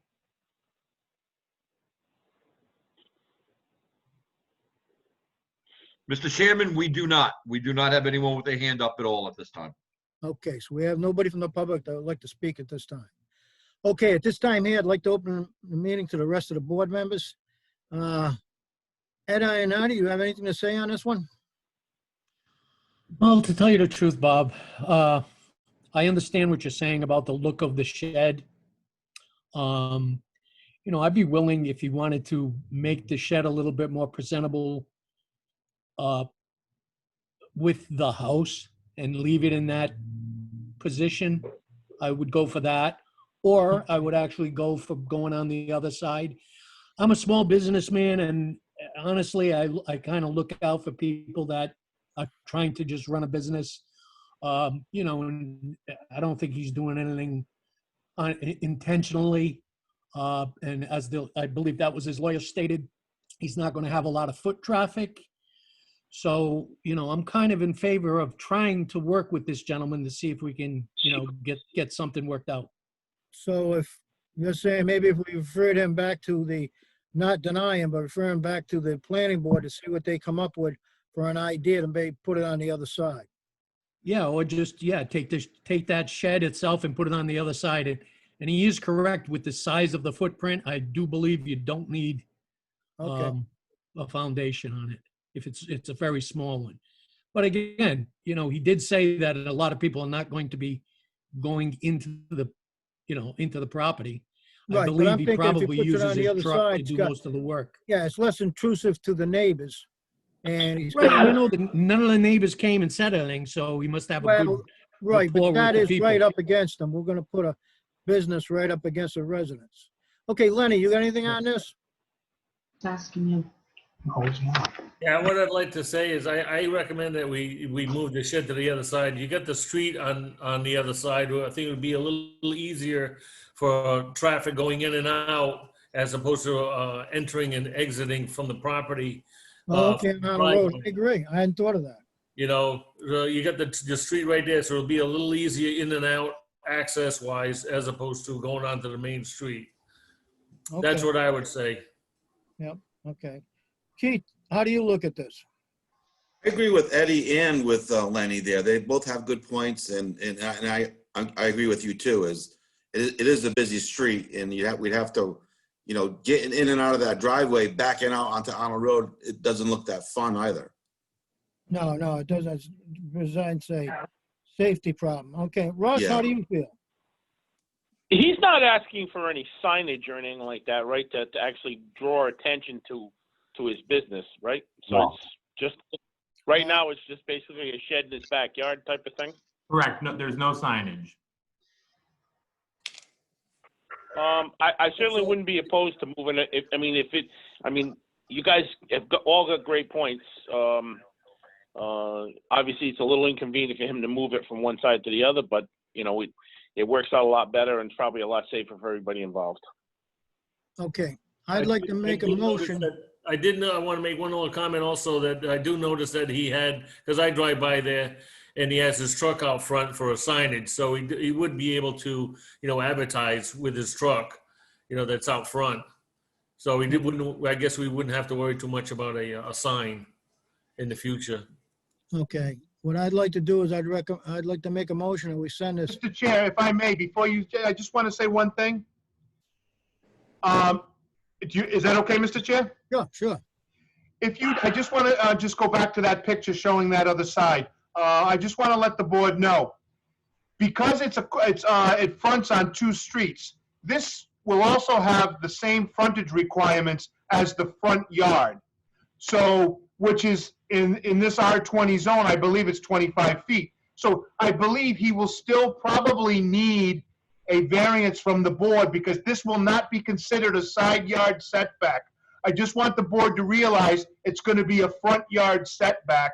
So I just want to let the board know it won't be the same. They'll still be coming back asking for a dimensional variance because otherwise I think they'd be putting it roughly in the middle of the yard. Okay, I agree with you the way it'd be done, but I'd like to have the planning board's opinion on how it's structured and how it should be set up, especially so that you don't go out on a road, that the parking would be coming off of that side road. I don't have a problem with that. I just wanted to make you aware of that they were still going to be coming back to you for a dimensional variance. That's correct. Okay. All right, I'd like to make a motion to that. Do I have a motion seconded? What is the motion, Mr. Chairman? That we send it over to planning board for a recommendation on how to position it on the other side. I make a motion that we send it to the planning board, Mr. Chairman. Okay. I have a motion. Do I have a second on that? I'll second that. Okay, Lenny second it. All right. I'll do a roll call vote. Russ Lockley, how do you vote on this? Vote on, send it back to planning. Send it back to planning. Okay. Keith, Send it back to planning. Lenny, I vote that we send it back to planning. Ed Ionati, Send it back to planning. I also vote to send it back to planning. I thank you very much. And Mr. Chair, if I may, I'm just going to suggest, Mr. Tracy, why don't you give my office a call? Why don't you come in, we'll sit down, we'll go over it before we present something to planning. You and I can come up with something. That sounds good, Russell. Thank you. Okay, thank you. Mr. Tracy, thank you very much for coming tonight. Thank you. You have a good evening. Okay. Next application, please. The next application is Michael DiLeonardo. The applicant is the same location as AP 321 Lot 42.1, 275 Waterman Hill Road. The zone is R5. Applicant is seeking a special use permit to construct a two-car garage with an above in-law. Okay, is the applicant here? I am here. Okay, can you come forward on the screen so I can see you? Absolutely. I just apologize for my parents. I was in a motorbike accident this weekend. Oh, that's not good. Not good. Oh, okay, Mike. All right. Can you raise your right hand? Yep, You swear to tell the whole truth and nothing but the truth in front of this board? I swear. Okay. Can you explain to me what you'd like to do? Want to put a 2-car garage and an in-law apartment above it for my, you say attached, for my handicapped mother-in-law. Okay. So it's just going to be your mother-in-law. Correct.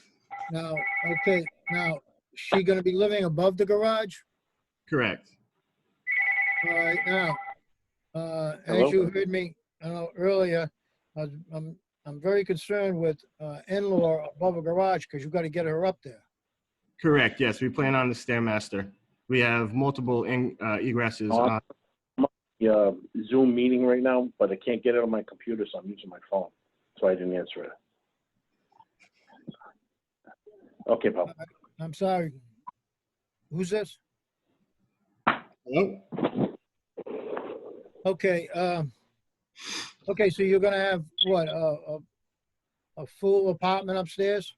Correct. Okay, now I went over to the house and it looks like you got a platform out in back. What are you doing with that? It was to move the shed because of the existing shed is in the way of the addition. So it's to move the shed over. So it's going on top of that platform? Correct. That's awful high off the ground. It's actually really not. It's because we dug a little bit underneath it, but that's getting filled in. That's getting filled in. Correct. Okay, now, the existing shed is where? The back corner right there, right below the number 1 and the 42. So you're gonna move that all the way over to that platform? Correct. Yeah, we have to. That's the only way because it's in the way of the new addition. It's only about 5 feet away from the platform right now. All right, okay. And, all right. Okay, let me see if there's anybody in the audience, Mr. Wazeker, would like to speak on this application, for or against it, or just have a question. At this point, Mr. Chairman, there is no one with a hand up. Okay. No one like to speak on this at this time, so I'm going to open this up to the board. All right. Russ Lacklade, what's your opinion on this? Well, we're always concerned about that the in-law apartment has, shares some egress and egress with the main home.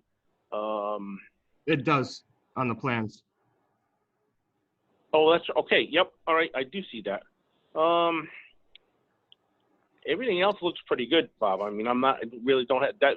Was only my only question was I know it becomes a stumbling block sometimes where it actually looks like it's an apartment where somebody could rent that out after the fact, but I didn't see that part, so now I do. Okay, I'm good. Okay. Well, the only thing he's got for neighbors, I think, I hate to say it, is horses. That is correct. Yes. I mean that I mean you're absolutely true. I mean, it is out in God's country out there. Yep. And it's he's pretty much on his own. Again, we would put the stipulations in as if your mother-in-law was to pass away and revert back to a single family, and it would no longer be an in-law. Is that okay with you? That's absolutely perfect. And that'd be going the same thing if it went for sale. You were to Correct. sell the property, it'd remain as a one family, single family without an in-law. Correct. Okay. Jane, was there anything you wanted to add to that? Nope, that's fine. Okay. You want Stairmaster as a condition, or As a condition. you want the stair lift as a condition? We didn't have that in the last one, in the card one. We Yeah, didn't. but he's already offered it, so let's do it. Okay, now also, let's see, Lenny, you got anything on this? Nope, I'm good. Okay, Keith? I'm good, Mr. Chairman, as long as we put the normal stipulations in there. Normal stipulation. Ed? I had no problem. I agree, as long as they realize that once they sell the property or something changes within the family structure, it's no longer an in-law. Okay. I'd like to have a motion tonight that we vote on this tonight.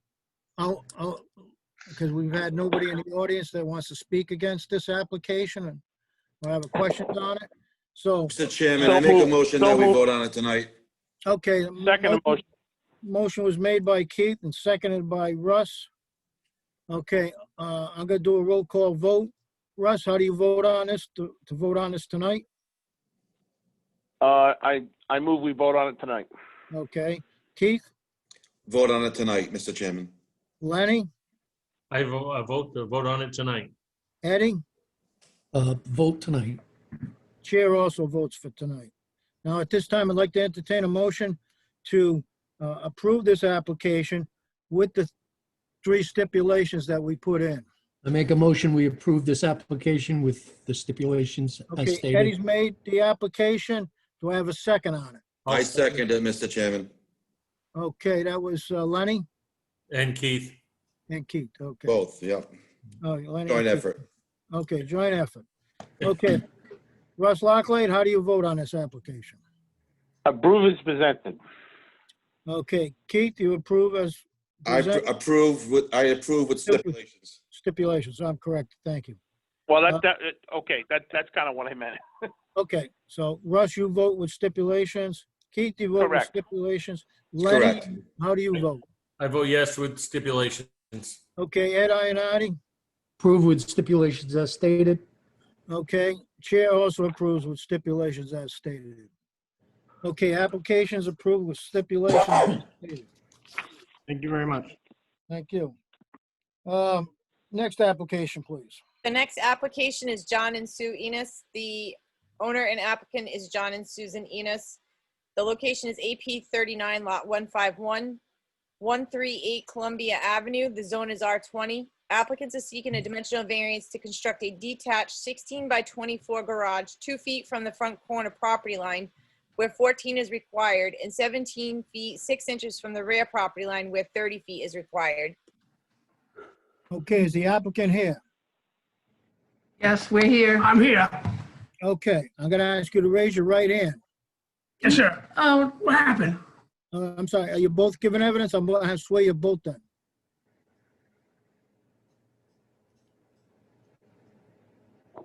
They disappeared. We lost them. I know it. Why don't you want to just go to the next application and we'll go back? Okay, that's fine. Denise? I'm Yeah, sorry. Terry? The next application is Tina S. Kramer Living Trust. The applicant is Tina S. Kramer. The location is AP 64, lot 215, 145 MacArthur Boulevard. The zone is R20. Applicant is seeking a dimensional variance to construct a 14 by 20 by 15 shed 5 feet from the property line where 10 is required. Okay, is the applicant here? Right here, sir. All right, applicant, oh, there's the applicant. Okay, can I ask you to raise your right hand? You swear to tell the whole truth, nothing but the truth in front of this board? I do. Okay. Explain to me what you'd like to do. Exactly what Carrie said, build a shed. You want to build a shed that's 14 by 20 by 15. Yes. All right, it's going to be 5 feet from the property line. Yes. 10 feet is required. Yes. All right. Okay, is there any, well, first of all, is there any moving that over another 3 feet? No, because that's where cesspool is. Right where the cesspool. Is there any other place on the property where we could put this shed? No. All right, we usually have a rule of thumb, at least a minimum of 7 feet. You want to make the shed any smaller? No, we have a, the property. Okay, whoever's giving testimony, you got to give your full name and address.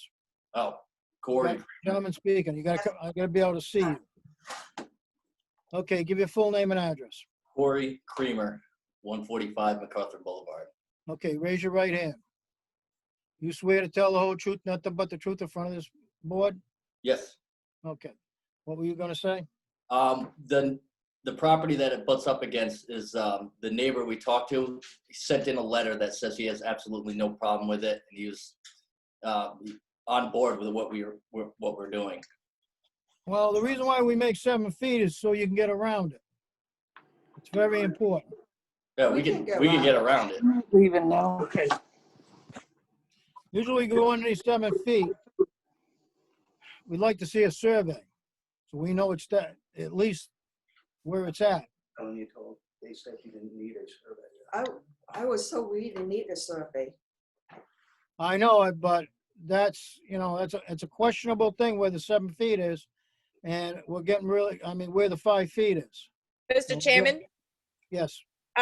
So the yard measurements are pretty square. And she does have an approval from the neighbor closest. She's only looking for 5 feet of relief. The only reason I'm interjecting here is that Russell and I discussed this application due to the size of the shed and the close proximity of the property line. But she doesn't really have another place to place that shed. She has no other place to put it. All right, I'm gonna open it up to the board, and there's no other place to put it, huh? No, you put it on the other side. I will walk, when I open the back door, I will walk right into the shed. And that's where the garage is. I mean, not the garage, the driveway is. Like right in front of the driveway. Okay, Russ, you got the plan. Show me where she's planning on putting the shed. Shed's already there. Shed's here, right? Existing one is replaced. Right, we're replacing that one. Right, and you're gonna come 5 feet off each one of these lines? No. No, just 10 that feet one. on the back line. It's Oh, 15. 10 feet on this rear, and you'll be, okay, so you're gonna pull it 5 feet off that fence? Correct. Yes. Okay. Well, my And you're question, saying you can't pull it 10 feet because of the cesspool? Yes. I'll go back into my email. why wouldn't you put it on the other side? Why wouldn't it go on the other side? Where it I'm says sorry? 29 and 28. Yeah, why wouldn't it go on the other side of the house where you got much more room? Where? I can't. What, I'm sorry, what'd you say? Why, they want to know why you can't put it Why here. wouldn't you put it over here where you have much more room? There's trees there now. There's trees there. I don't see any trees. And But on that's the the old side. picture. There's tree there and on the side and the back.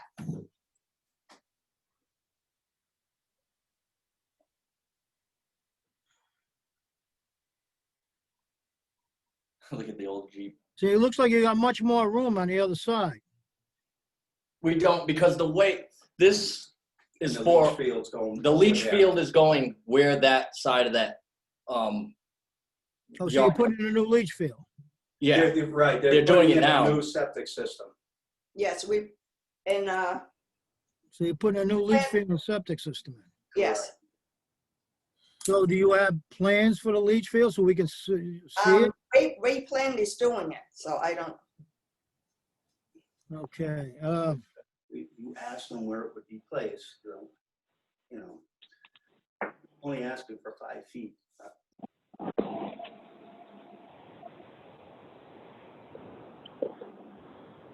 all right, I'm gonna open this up to other members of the board. Please give me your input. Russ, what's your? I have one question, Bob. Is there already a shed there that they're taking down and moving? Yeah. Is that what they said? Is that what We're Russ said? replacing it. See how there's two shed? Yep. So One one is like falling apart, so we're just taking them down and make one shed there, two separate shed. We're here. I don't So know. there is an existing shed there now. There's 2 existing sheds. They're removing those and replacing it with one shed. Okay, So that, thank you. Okay, Russ, did you have any questions? I do not. All right, Lenny, I don't have any questions because there already was a shed there to begin with. and they're taking it down, they're gonna make it look better, I'm hoping. Yes. So, That's a you very know, good and they're point. gaining, 5 feet from the line, where it looks like right now, the original shed was over the line. So I don't have a As long problem as so they can much. see you and we can hear this, we should be okay. What's Well, that? they can hear us talk. Okay, Mr. Chairman, yes. this is Jane. I think the board should consider that the existing shed is encroaching on the neighbor's property line, and that has to be corrected. Right, that's what I had originally said. Right, that's why I was, If I may, please, I want everybody to realize something here. You're looking at property lines that are superimposed on a aerial photogrammetry. These are not gospel property lines. They're plus or minus 10 feet. What I'm looking at is, I'm looking at that fence that lines up perfectly straight with that other at a 90-degree angle. To me, that is the property line. That yellow line you're looking at is not the property line. Okay. Oh, so even though, with that being said, that original shed that we're looking at, looks like it's over, but. It's not over, in my opinion, it's on her property. I understand, but what I'm saying is that original shed that we're looking at is right on the property line. And so by them, they're gonna be gaining 5 feet by moving that shed 5 feet more onto their land. Correct. So Correct. that's what I'm saying, is that they are making more room off the property line. I agree, sir. I just wanted to let everybody know that their shed is not on their neighboring Right. property owner's property. I understand, right, I understand. Thank you. the zoning board is not stating where the property line is. No. It is their responsibility to make sure they would be X amount of feet from the property line. Right. Not ours. And that's what I stated, the original shed was on the line, according to, the way that the other, the fence is. Okay. And so we're coming off that property line by 5 feet. All right. Ed Ionati, how do you feel on this? I agree with Lenny that right now it seems like it's right on against the fence. So if they're gonna move it 5 feet this way, it's an improvement. Yeah. Is 7 or 10 better? Yeah, but I understand I live near there and there is situations with septic and stuff. And the way she's speaking, she's putting in a new septic system.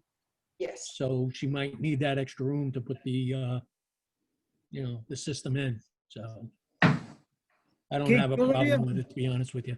Okay, how do you feel? Good, Bob. I think I'm in favor of it. They're moving some derelict structures down, and then we're gaining a little bit of room on the property line. I'm for it. Okay. Did I miss anybody? Okay, I'd like to have a motion that we vote on this tonight. Mr. Chairman, I make a motion, we vote on it tonight. Okay, Keith's made the motion, we vote on it. I tonight. second it, Mr. Chairman. And Lenny is seconded, I believe. Am I correct? Okay, and all those in favor, I gotta do a roll call vote.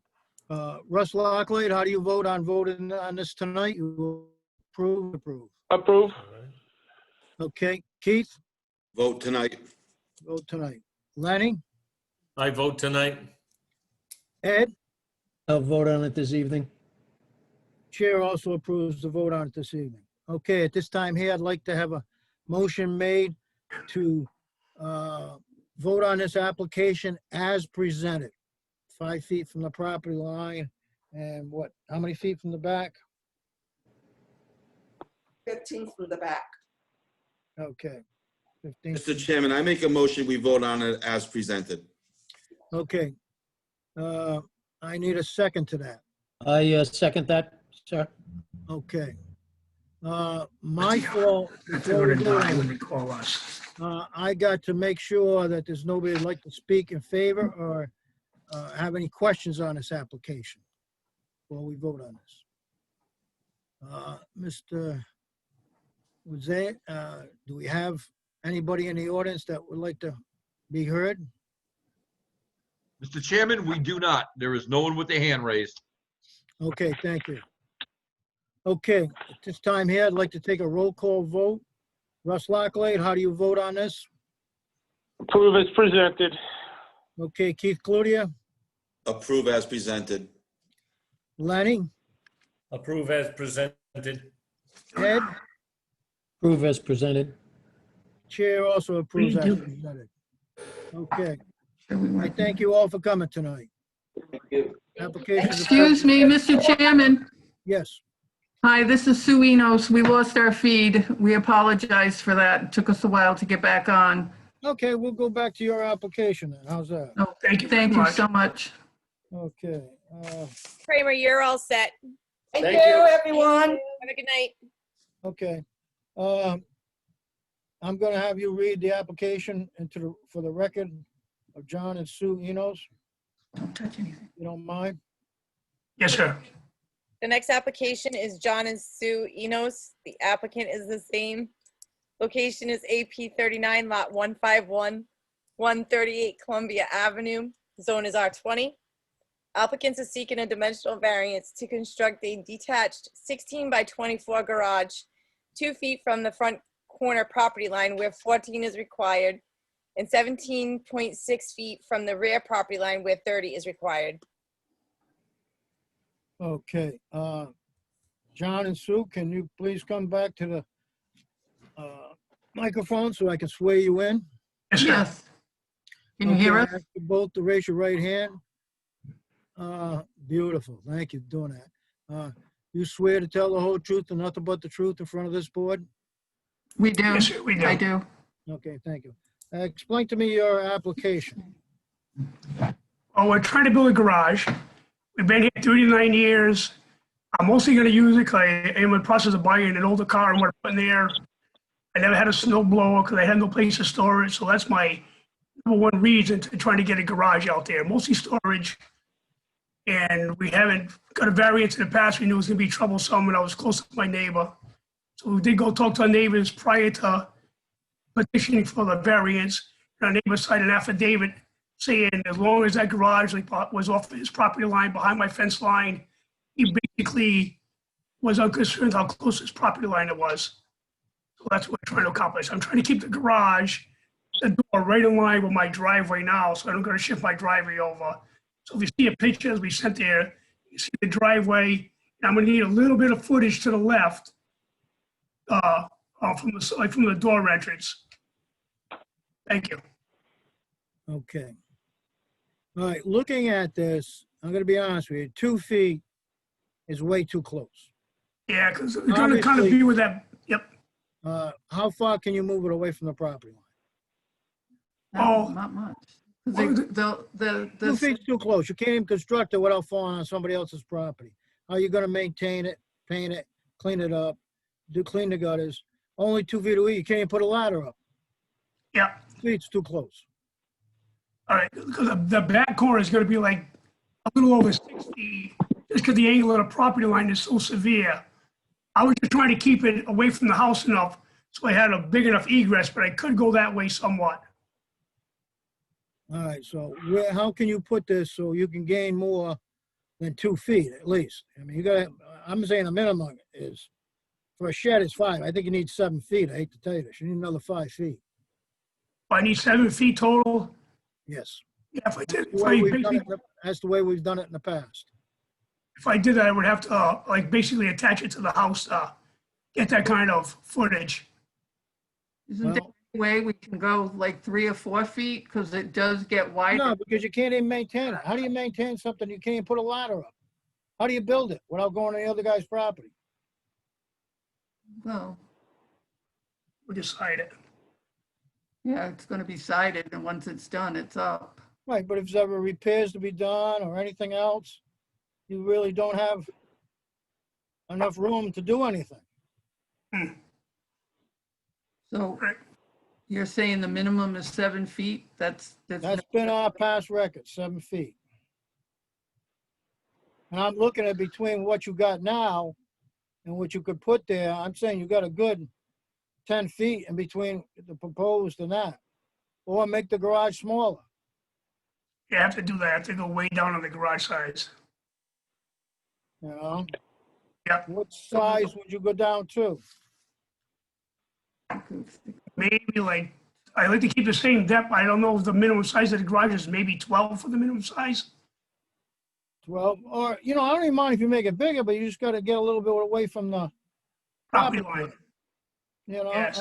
I don't mind the size. You do want to do 16 by 24, but I'd like to see it 7 feet from the property line. All right, I wasn't aware of that. I thought if I had my neighbors not opposed to it, I was gonna be all set, but all right, so 7 feet. 7 feet. Well, I'll build as a garage I I can mean, get. we don't mind you making it big, you know, that's not at Yes. all.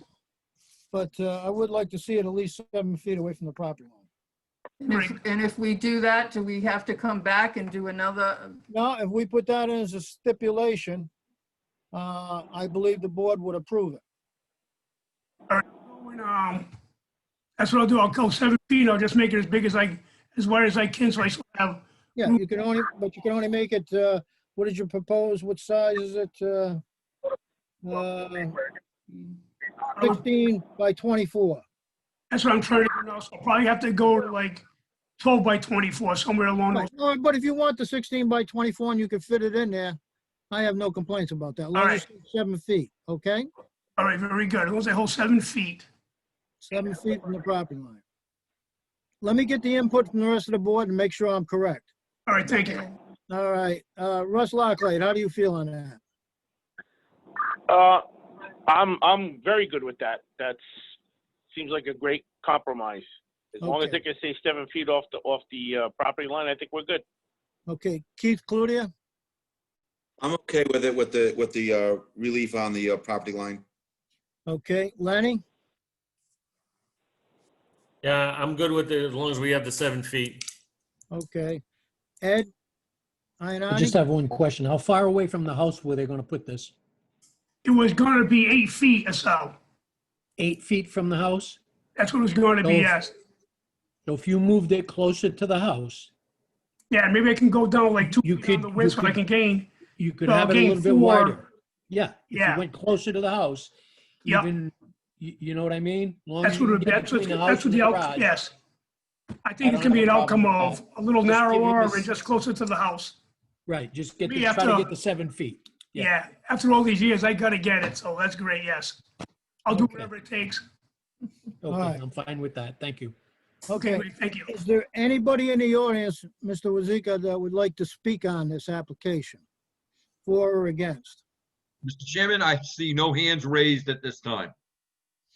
Okay. All right. At this time here, since nobody would like to speak for or against the application, I'd like to have a motion on the floor that we vote on this tonight. So moved, Mr. Motion that we Chairman. vote on this tonight. Okay, who moved, who made the motion? Keith. Keith. I'll I second. seconded it. Okay, Lenny seconded. All right. All right, now at this time here, I'll do a roll call vote.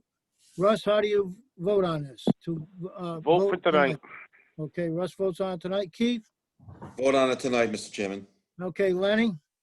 I'll vote on it tonight. Ed? Vote this evening. Chair also approves the vote this evening.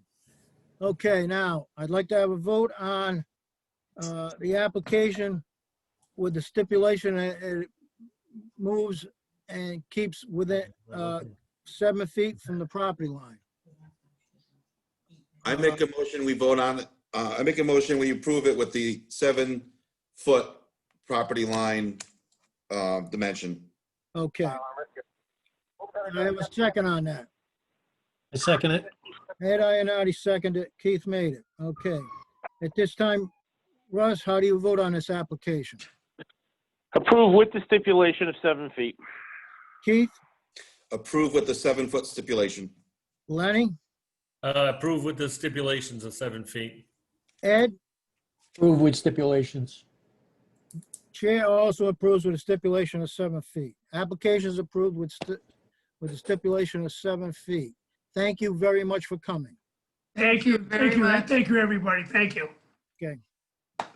Okay. Next application is Christine D'Ambra. The owner and applicant is Christine D'Ambra. Location is AP 74, lot 005. 333 Reed Schoolhouse Road. Zone is RR2. Applicant is seeking a special use permit and dimensional variance to construct a 20 by 24 by 7 addition on the north side of the property, 14 feet from the side property line where 50 is required, and 28 feet from the front setback where 28 from the front, 28 feet from the front where 45 is required. Okay, is the applicant here? You need to unmute yourself, Christine. Hi, I'm here. Hi, Christine. Hi. Okay, I'm gonna ask you to give your full name and address so I can swear you in. Sure. Christine D'Ambra, 333 Reed Schoolhouse Road, Coventry. Okay, I'm gonna ask you to raise your right hand. You swear to tell the whole truth and nothing but the truth in front of this board? Yes, sir. Thank you very much. Okay, explain to me what you'd like to do. Sure. I'm looking to put an addition on the right side of my house, 20 by 24, 20 feet wide by 24 feet to the back. And because the house is set on an, like a pie-shaped lot, that's why I'm here for the zoning variance request. Okay, so.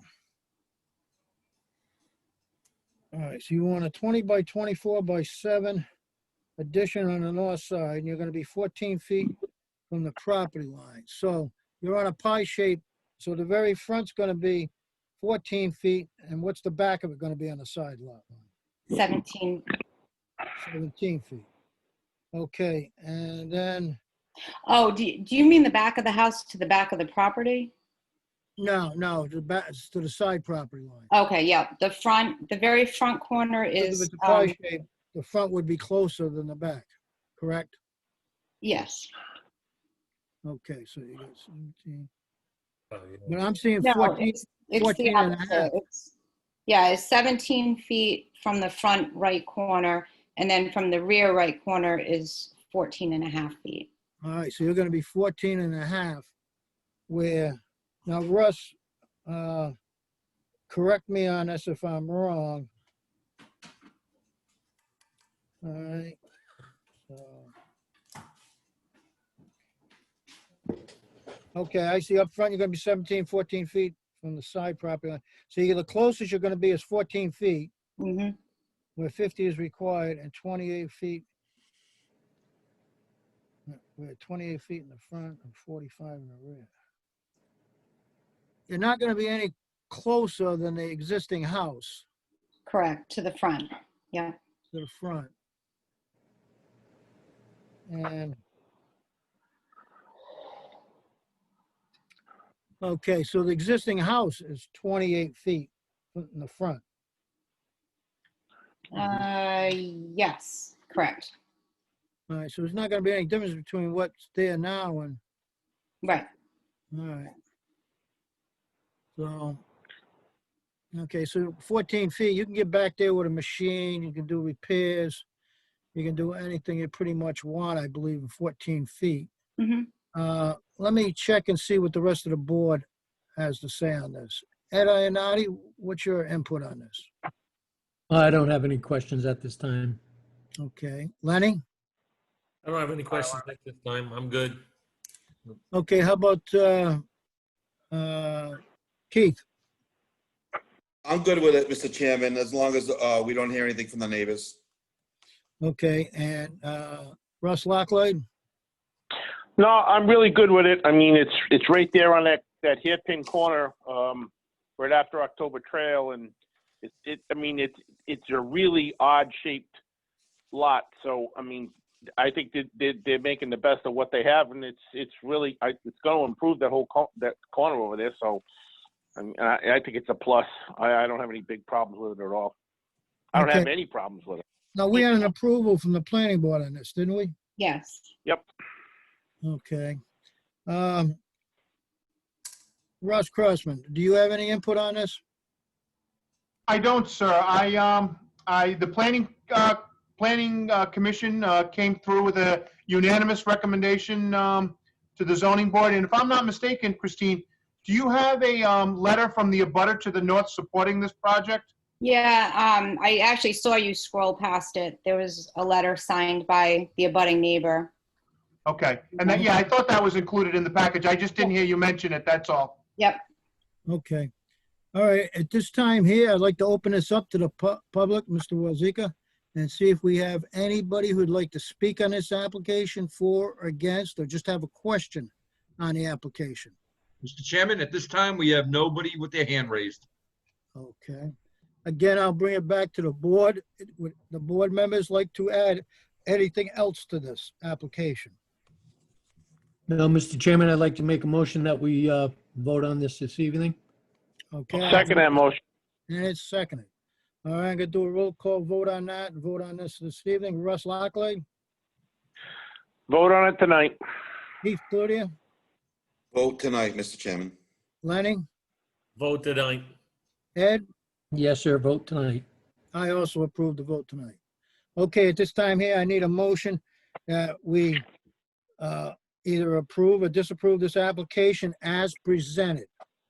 Mr. Chairman, we have two, right? We got to do a special use permit and a dimensional variance. It's presented Yep. with a special use permit and And a dimensional variance. a dimensional variance, so we Yeah. can, Jane, we can put that all together, right? Yes. Yes, okay. Well, I would do two separate votes, just to be Okay. clear. We'll do two separate votes, okay. Approval as presented for the special use permit. I need a motion for that. I make a motion that we vote on the special use permit tonight. Okay, I need a second on that. Second it. Okay, Russ Lockley, I believe, seconded it. Okay, and I'll do a roll call vote. Russ Lockley, how do you vote on that? Approved as presented. Okay, Keith? Vote on it tonight. No, we already did the vote on it Oh, tonight. okay, approve. Approve, as Approve the presented. special use permit. Okay. Lenny, Approve a special permit.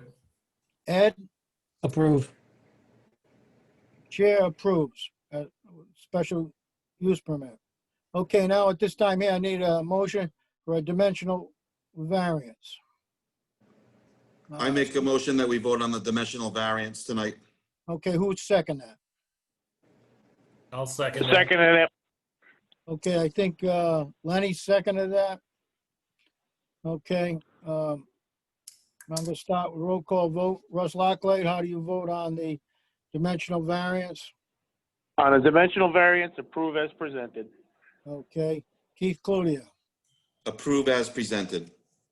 Okay, Lenny, the dimensional variance. How do you Approve vote? as presented. Ed, how do you vote? Approve as presented. Chair also approves as presented. Okay, I thank you all for coming. Thank you very much. Thank you so much. Okay, next application. Carrie, before you start, I want to bring them in as participants because they're as attendees. Kirkland's? Yes. Okay. Shane, can you hear me, sir? If so, please unmute yourself. Yes, I can hear you. Okay, are you going to be able to turn your video on? Cool. We can find it. Because we're going to need to swear you in, and we're Yeah. going to need to see you.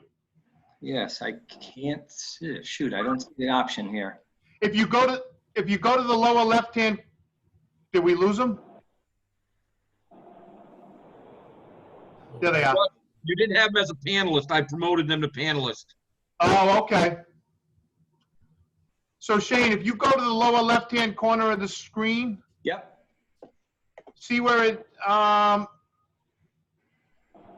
where would he go, Ed? To the video settings? I don't think he has any. Yeah, I'm on.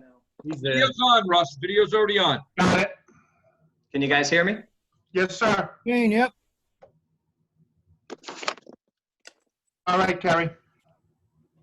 The owner and applicant is Shane and Dawn Kirkland. The location is AP 324 lot 013.001, 195 Old Flat River Road. The zone is RR3.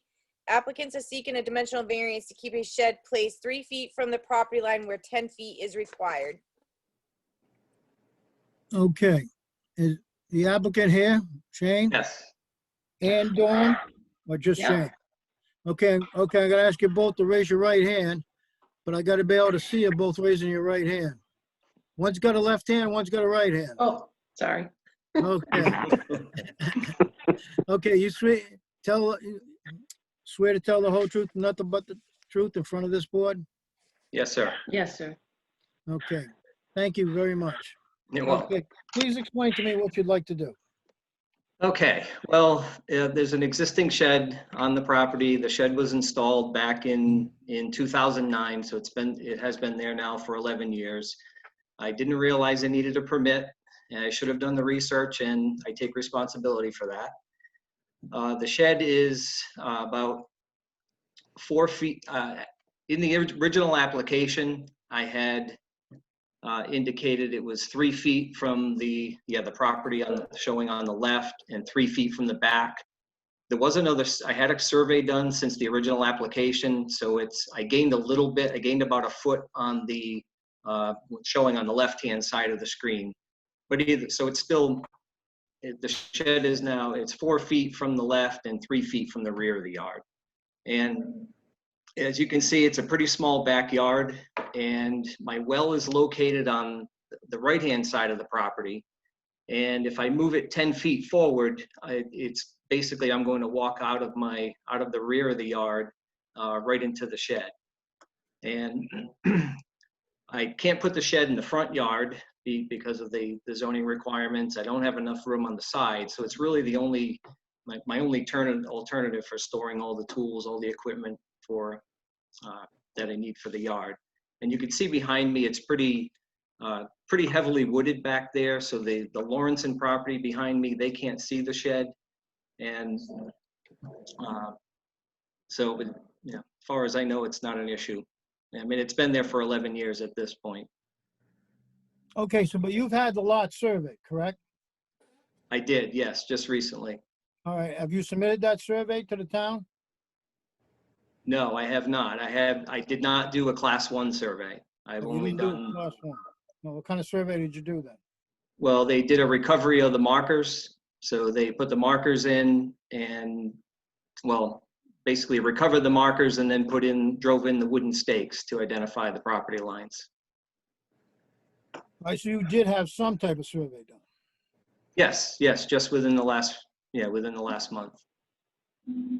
All right. And the garage and the shed's already up, right?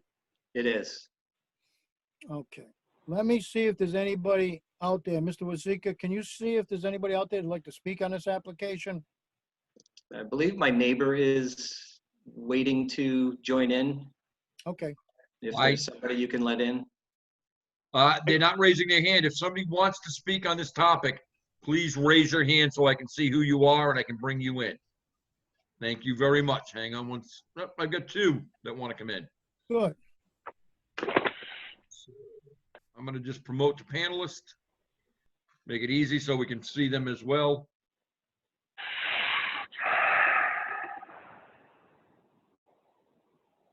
Okay. Okay, is the individuals here? I'm here. Hi, please give your full name. I'm Alan Adrian. I live next door to the Kirklands. So your address is? 193 Old Flat River Road. Okay, I'm gonna ask you to raise your right hand. I'll have to move over a little. Sorry. All right, no problem. I am. You swear to tell the whole truth, nothing but the truth in front of this board? I do. Okay, explain to me your interest. I am their next door neighbor. I border the eastern side of their lot, and I have absolutely no issue with them retaining their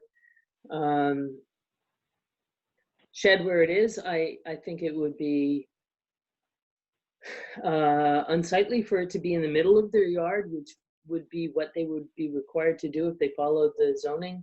It would be like a shed in the middle of a lot surrounded by a dog run, it would be just kind of silly.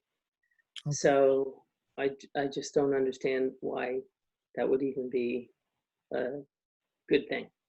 Okay, that's good. All right, so you got no complaints and you're, so if you're on the east side, you're on the opposite side of the shed. I am. If it were on my property, I would have no problem with it either. All right.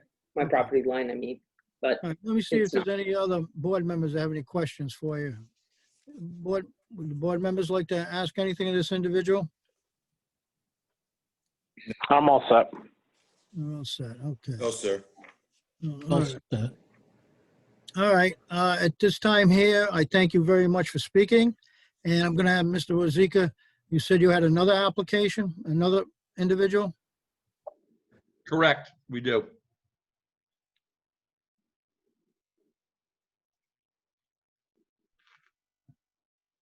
Takes a moment for him to come in. No problem. And that is Joyce Souza. Mr. Chairman, my name is Frederick Tobin. Joyce, I'm on Joyce Souza's computer. That's why you have it logged in that way. I represent Donna Betancourt and James Ward of 205 Old Flat River Road, the neighbors to the west side of the property. I have both Ms. Betancourt and Mr. Ward are present here tonight, and I would like to ask them a few questions for the board. Okay, I'm gonna ask them, give their full name and address. Donna Betancourt, 205 Old Flat River Road, Coventry. Okay, and I could see the other gentleman. James Ward, 205 Old Flat River Road, Coventry. Okay, I'm gonna ask you both, raise your right hand. So I can swear you both in. Yep, I gotta see it. Okay. You swear to, I lost connection. I gotta have connection. Oh, I got it. I see it up on top. Okay, you swear to tell the whole truth, nothing but the truth in front of this board? Yes, sir. Yes, sir. Okay. Please explain to me your interest. I'd like to ask Ms. Betancourt to indicate why she objects to the shed that's there currently. Well, the shed was put there a while ago. It is not 10 feet away. They have a boat out in the front yard. I heard that wasn't supposed to be there. They have a deck up above that they never got a permit for, that they built quite a few years after they moved in. I don't believe they have a permit for that. They put up a 6-foot fence blocking my view of the pond. They had to cut that down to 4 feet. So it just seems everything they do is okay, but my chickens had to be moved in my shed also, 10 feet away and 25 feet away. Is that it? No, Mr. Chairman, apparently the existing shed, which is quite a big shed, I think the board has pictures in their file regarding the shed, is 3 feet from the property line, and it's pretty high. The zoning ordinance states specifically in section 454B of the ordinance that the hardship that the applicant complains about is not a result of any prior action of the applicant. Well, that's not the case in this particular matter. The applicant built it without a permit, too close to the property line, and now seeks to have the board validate it. And the people next door don't have really an opportunity to do anything about it. It seems that while Ms. Betancourt has her garage goes approximately 3 feet from the property line as well, but she has a non-conforming use that's been there since the 1960s, prior to the time that the zoning ordinance was even adopted. With respect to this, the one that's in question today, that particular shed was built, like the applicant said, about 10 or 11 years ago, without a permit, without asking the neighbors how they felt about it. They've done pretty much whatever they want on their property without asking their neighbors about it. They have a boat that's there currently that should be in the backyard. They have room to get it to the backyard, but they choose to keep it in the front yard and blocks the view of the pond. So Okay, I don't believe that we're contesting the boat today, right? This is, The shed. and the boat is not a problem where it is. That's already been addressed. It has to be less than 25 feet, and that's not an issue. I'm trying to say how you get away with everything you do when you made me take down my. Well, first of all, let me address that, because if the applicant says it has to be 25 feet, that's just not true. Section 1223D of the zoning ordinance talks about where possible, such recreation equipment must be stored in the rear yard. And in fact, recreation equipment includes a boat, and it's not to be in excess of 25 feet, but it has to be stored in the backyard wherever possible. In this particular case, they have room to get it to the backyard, but they choose not to do that. No, that's not true. There's no way to get it in the backyard, so. If the board went down there and looked at the property.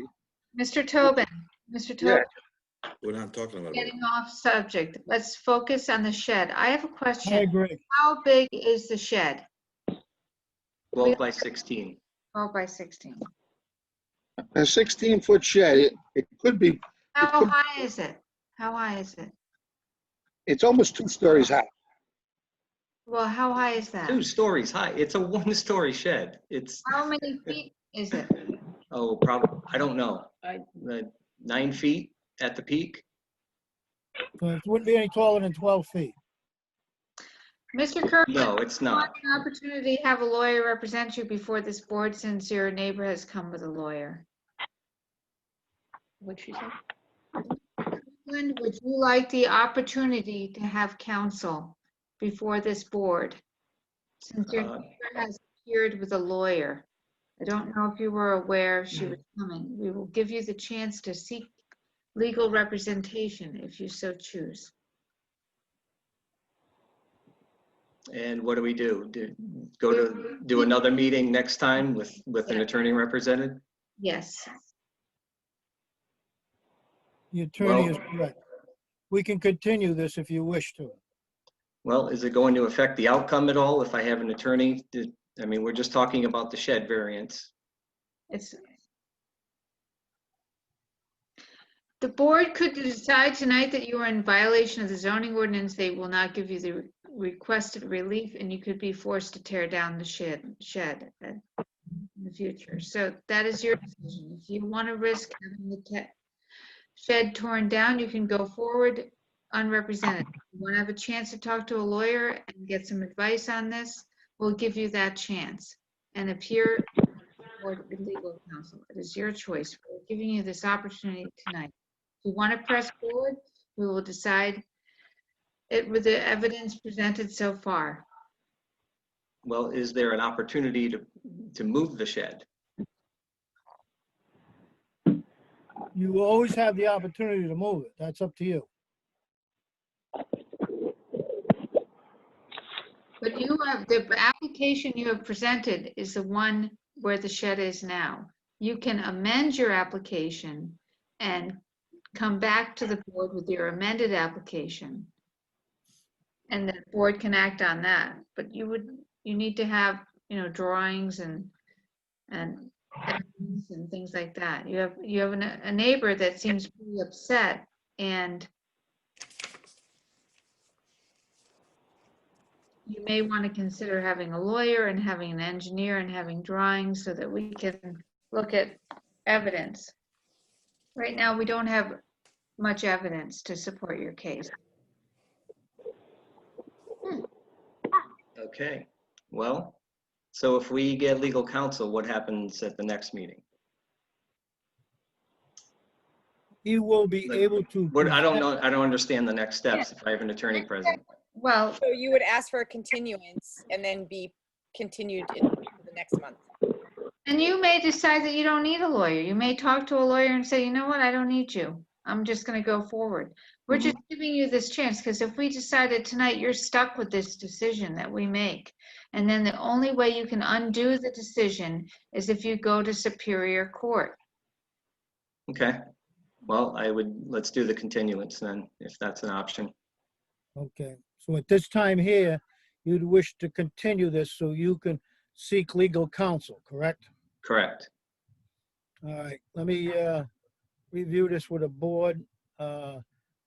Board members, Can I ask one, Mr. Crowe, I don't mean to interrupt, but Mr. Tobin, do you have any objection to a continuance so that he can see a lawyer and maybe work this out with your client? Actually, I do. It appears that the applicant had plenty of opportunity prior to tonight to bring a lawyer with him on this. We don't have to notify him that we're coming in. That's He true. has to notify us that he wants the. It's the courtesy, though. It's just a courtesy. it is true. With regard to that, with regard to the courtesy, if he had given the courtesies to Ms. Betancourt up to now, she probably wouldn't even be here tonight. But he's not been very courteous to her. Betancourt purchased her property. When did I purchase that? Yeah, when did you buy your house? 2003. 2003, okay.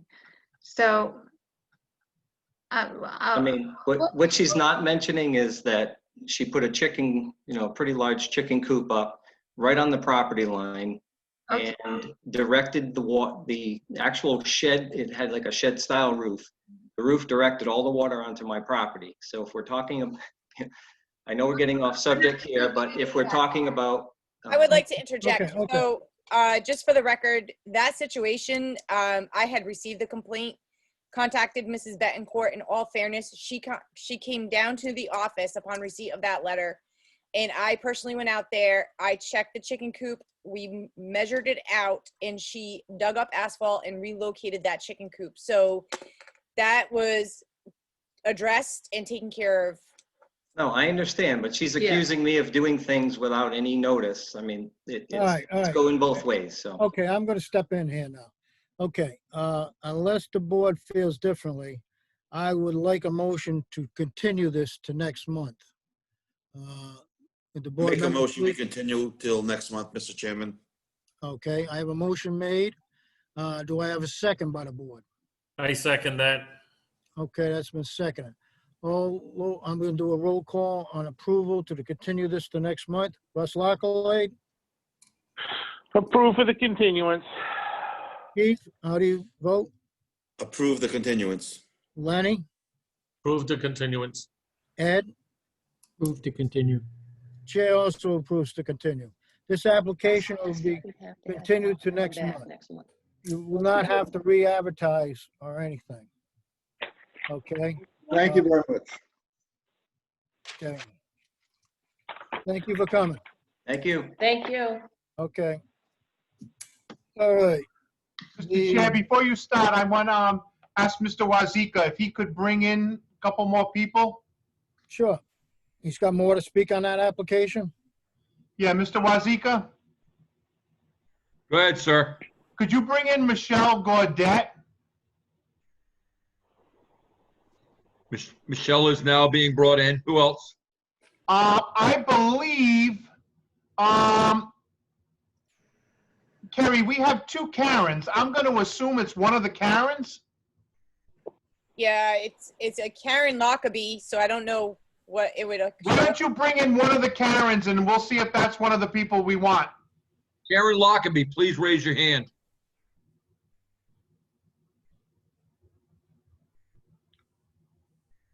There you go.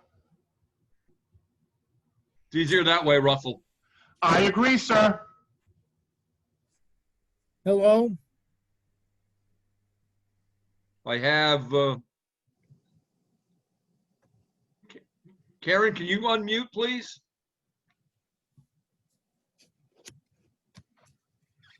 Ann, can you turn on your video, please? Yes.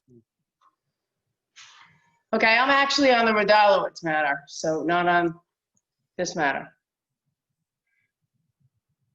Right, but isn't that what we're hearing next for Dalowitz, right? Yes. Yes, that's the next matter. We need Okay. to close the zoning board of review and reopen as a zoning board of appeals. All right, but let's, so we're all set on that last one to be. Correct. Okay, so now we're on. Okay, at this time here, I'd like to close the Coventry Zoning Board of Review. And at this time, open up the Coventry Zoning Board of Appeals. And the application of Peter Rosdowicz, 30 Beechwood Street, is that correct? Is that the application? That is correct. Okay, we heard that, what, February? Yes, March, February, March. March, okay. All right, is the attorney here for Peter? That's me. Okay, I'm gonna ask you to give your full name and address to the record. Attorney Karen Lockaby, 77 Dorrance Street, Providence, Rhode Island. Okay. Are you gonna give testimony? No, I think Mr. Rodalowicz is going to give the testimony. All right, do you wish to have both of you sworn in or just one? Typically, they just have the witness sworn in, but if you want me to be sworn, I can do that as well. Just makes it, you know, so we're covering ourselves. Okay, that's fine. Peter, give your Mr. full, Crowe, Chairman Crowe, aren't we just, isn't this just a follow-up on what we already heard? We had all the evidence in the last hearing. This is just a continuance. yeah, correct. And we just want to see, I think we just need to hear from our zoning official as to what the condition of the property is now, because we gave him 6 months to clean it up. Am I not correct, Carrie? You are correct, Jane. Yeah. So I think procedurally, we don't need any more testimony from Mr. Rodalowicz. We've already heard from him. We're now going to hear from our zoning official as to the status of the property presently.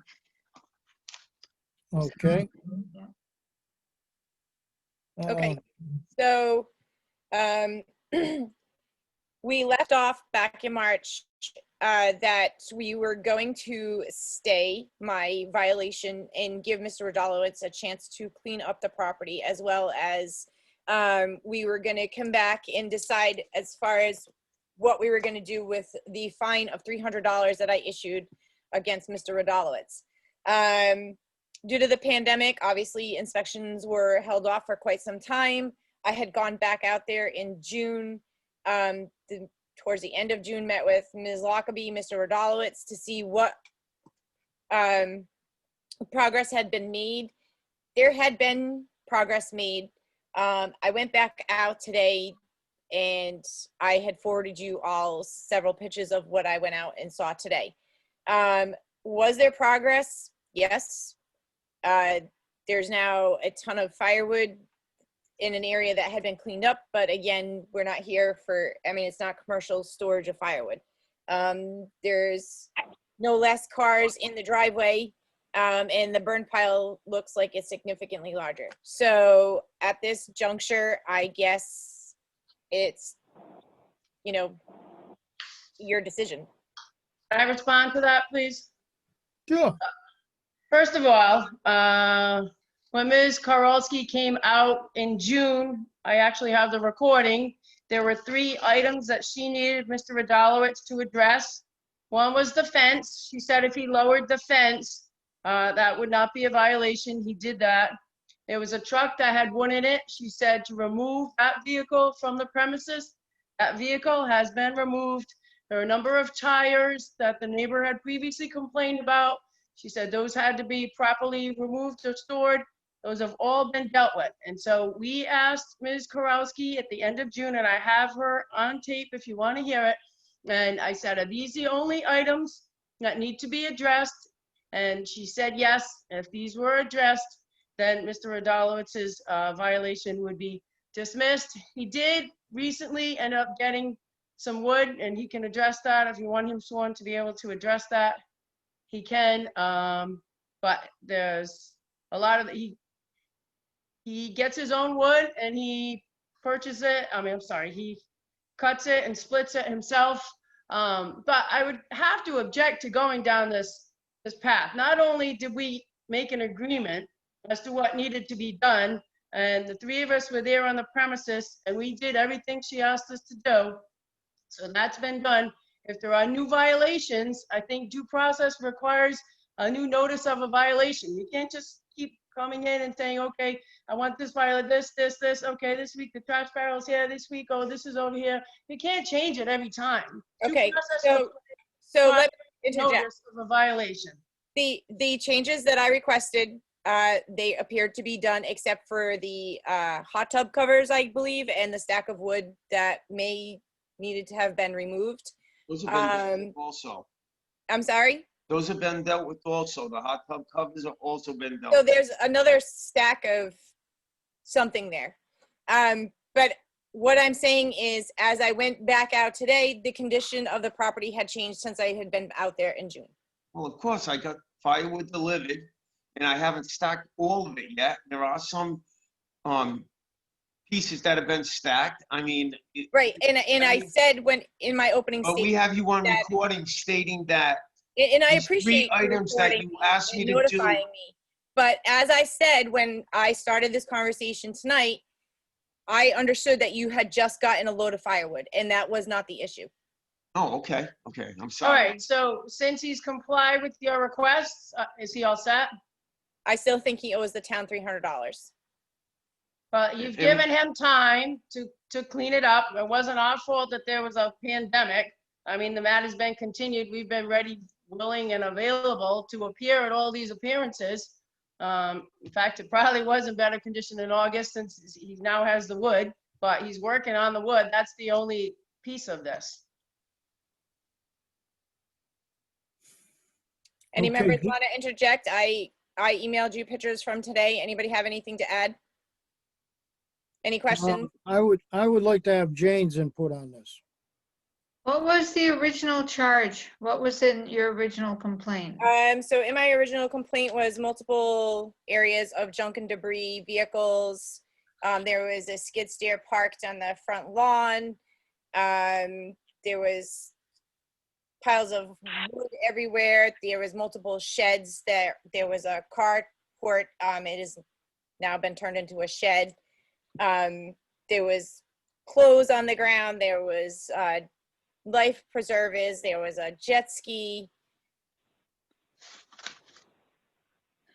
So I had sent a letter and then not heard anything, and then issued a violation. And then when they came before us back in March, they claimed that they hadn't gotten any notice or anything.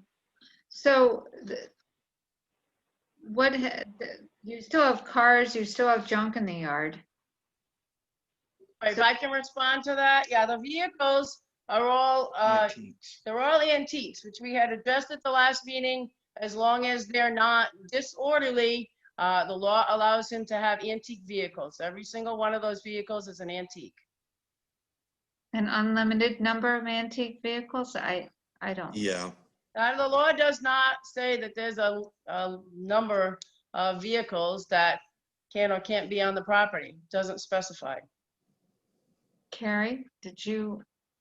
So that actually was something I had discussed with Brian, and unfortunately that is correct. There is no limit on how many antique vehicles a person can have on their property. Okay. And so when I went out there in June, I was showed some registrations and told what the years were of and the makes and models of the vehicles at that time. And the debris in the yard, has that been cleaned up? The trash and debris? It looks like it's starting to take over again. I mean, the burn pile had been an issue before. There was a lot of garbage around. But the garbage that was there when you went and initially find him, is that cleaned up? It was cleaned up and it's starting to grow again. Okay, so there's new garbage. Okay. How about the tires that the neighbors were complaining about? Unfortunately, they are behind on Mr. Rodalowic's property, and I'm not authorized to just go and walk across the property. So they're still there. They may be there, they may not be The there. tires are no longer They there. have been removed. Tires are not there. Even if you came on the premises to look, you would see no tires. Okay, I have one question. The carport you turned into, I guess, a garage?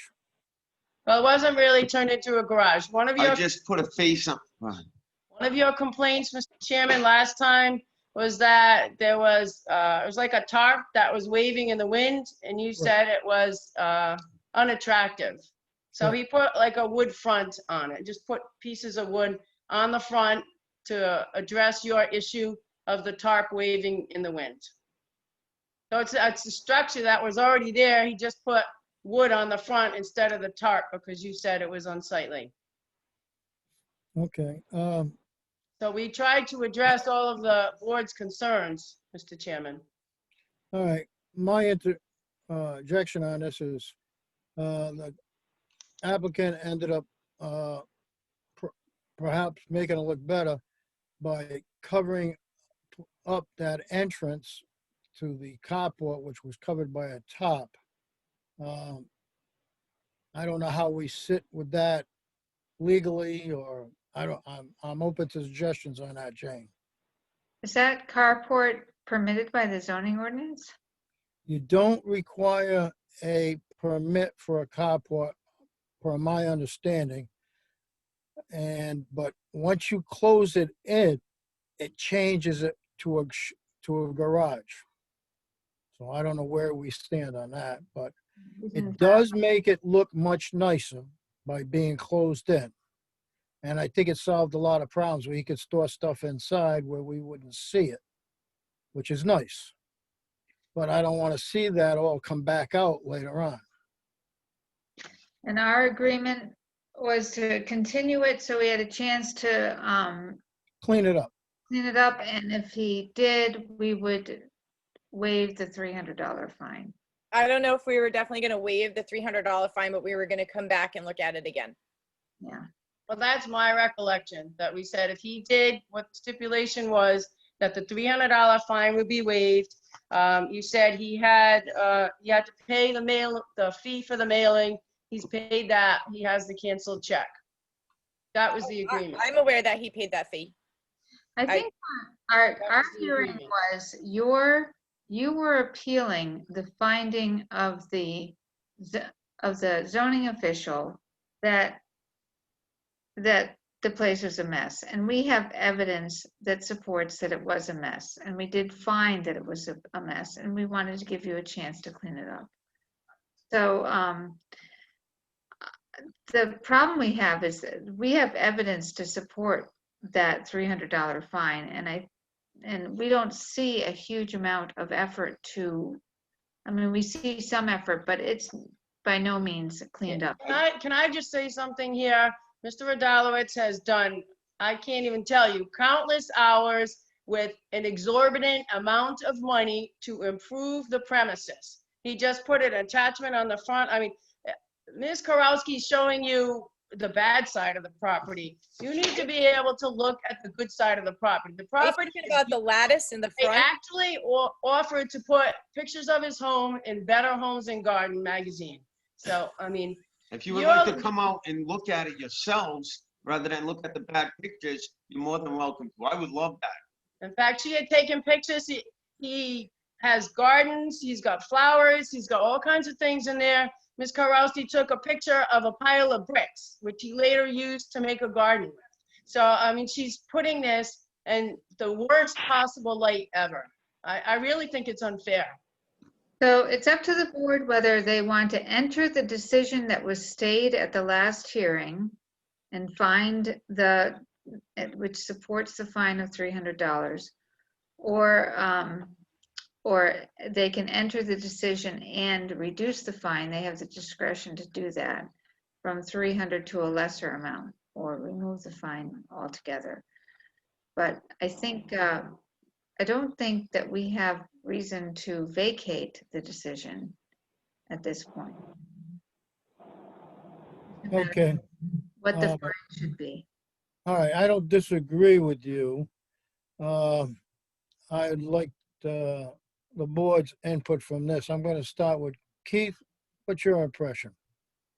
Well, I went by it today, Mr. Chairman, and like everybody was saying, there was some effort made. There is cleaner than it was.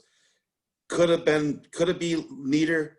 Of course, yes, I think in my opinion, it could still be neater, but it is an improvement over the last time, over the last meeting. So there is some improvement, but in my opinion, there could have been a little more effort. Okay. Lenny, how do you feel on this? I'm feeling the same way that Keith is. I think there should have been a lot more effort. I would be upset if he was my neighbor. Can I just say something else that we had addressed at the last meeting? And I've gone around personally and looked at other homes in the area, and there are a lot of other homes that are significantly worse. So why you're singling out Mr. Rodalowicz, I don't know. And I've prepared 5 separate complaints of other properties in the neighborhood, other properties with paint cans, tires, wood, all kinds of vehicles, things that are unregistered. So Okay, we're going to stay here. We're going to stay at this time on this property. If you wish to register complaints against other properties, I please like you to do so. Okay, that will be forthcoming then if this Okay. is, you're singling him out. I would urge you to That's why I do consider, not want to do that. I do not want to single any individual out. thank you.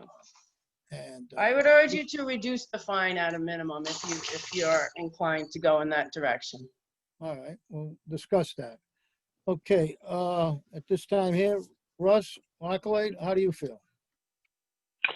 Well, he had, like everybody said, he's made some improvements. What guarantees that we're not going to go back to it when we're all done with this whole thing? I realize I'm a collector of antiques myself. I understand those things, but you know, we have to keep things neat. And does any of his neighbors, which brought the complaint to us, I mean, how are they feeling in this whole thing? Have we heard anything from them? I have not been contacted since this initially started. Do they understand that it's actually still going on? Well, we did have a couple of the neighbors show up. I mean, I don't know. We had the initial hearing, notice was sent, and then the matters got continued. So, you know, I can only go so far. You know what I mean? And of course, you know, anybody could have reached out and I would have brought them up to speed. So. Mr. Okay, Chairman, are anyone- any of the neighbors on this meeting this evening? Ed? Yes. No, I'm sorry. Ed Wazika? Nobody's got their hand raised, Kerry. Okay. Mr. Chairman, if I may, if anyone is here to speak on this and the attendees, please raise your hand. Thank you. Yes, if We anybody have, has any interest whatsoever, questions, or anything at all on this, this appeal, please let us know. We have no response on the attendees, Mr. Chair. Okay, thank you. Thank you. Okay, Ed, did you have anything else you wanted to add? Ed, No, I think the rest of the board members covered most of it. Okay, You know, now, I'm looking at it, and I will applaud the gentleman for doing a certain amount of work, and it has improved it, but I still wouldn't want to be a neighbor. As far as reducing the fine to address what you have done, I agree. I would like to discuss that with the board. I think we reduced it to $200, give him credit for what he has done. I think that would be, but I don't want to come back in a couple months and see this all over again. He works hard on his yard. He actually probably, excuse me, spends a lot more time outside than most of his neighbors trying to do repairs and things. If you would please reduce it to $100, I'd greatly appreciate that. Well, I'm gonna leave it up to the board. Keith Cludier, how do you feel about this? I have the same reservations that hopefully we will not see this matter again. And can we make some type of stipulation that if we do, the original fine is reinstated if we reduce it tonight? Okay, and what would be the number you'd like to reduce it to? I could live with the 100. You can live with 100, okay? Yeah. All right. Keith said 100, I'm at 200. Lenny? I agree with Keith, but I would like to find it be the 200. Okay. Russ Lockley? Well, I'm all for compromise, so we wanted 300, she wants 100, you're talking 200, it's right in the middle, that's a pretty good compromise. I like 200. You like 200, okay. No, it's good faith, he's showing Yeah, he is showing good faith, yep. Okay, how about you, Ed? I agree with you, Bob. The 200 is fine. If we see that, it goes the other way again, then we have to address it again. Redress it and come back with the fines. Okay, am I missing anybody? Okay, so a poll of the board members is the fine would be reduced to $200 if the board members see fit to vote on that, if that's the correct way to go with it, Jane. Yes. Okay. So at this time, I'd like to have a motion that we reduce the fine to $200, and it is to be paid when, Jane? How?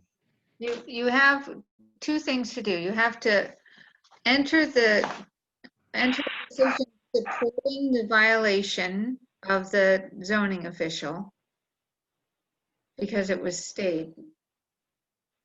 Enter And the violation. yeah, we have to write up a decision that has to be ratified.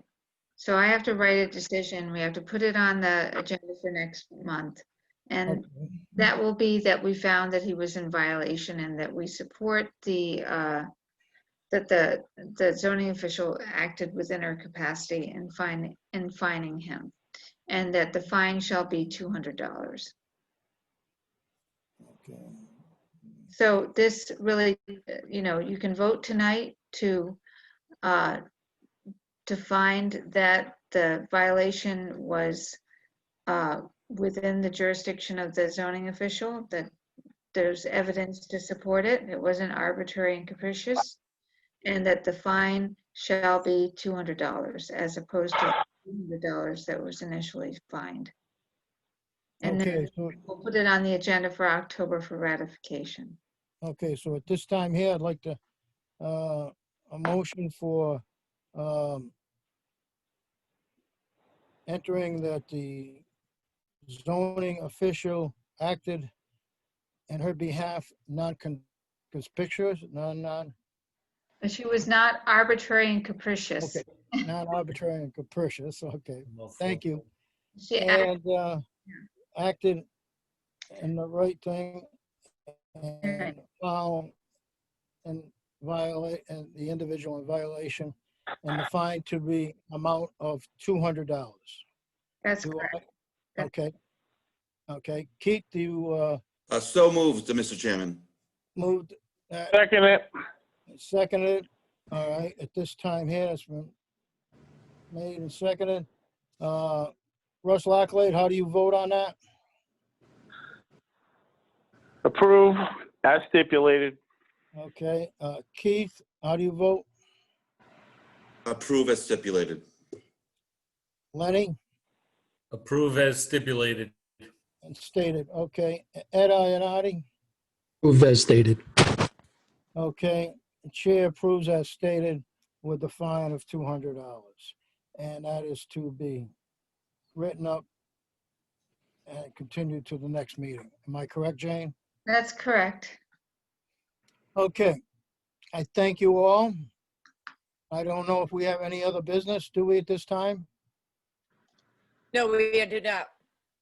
I have a question. Does Mr. Rodalowitz need to appear, or you're just gonna write the decision and submit it? We just, I don't think he needs to appear, do you? no, he does not. Okay. Okay. Thank you all. I thank you all. Thank you. Have a good night. Harry, we have Michelle Gaudet. Was she part of the last one? No, she's the stenographer. Oh, I'm sorry. Didn't know. Oh, Sorry, Michelle. Can't hear you, Michelle. Michelle, you're muted. Michelle, you're muted. Yeah, that's funny. We can't.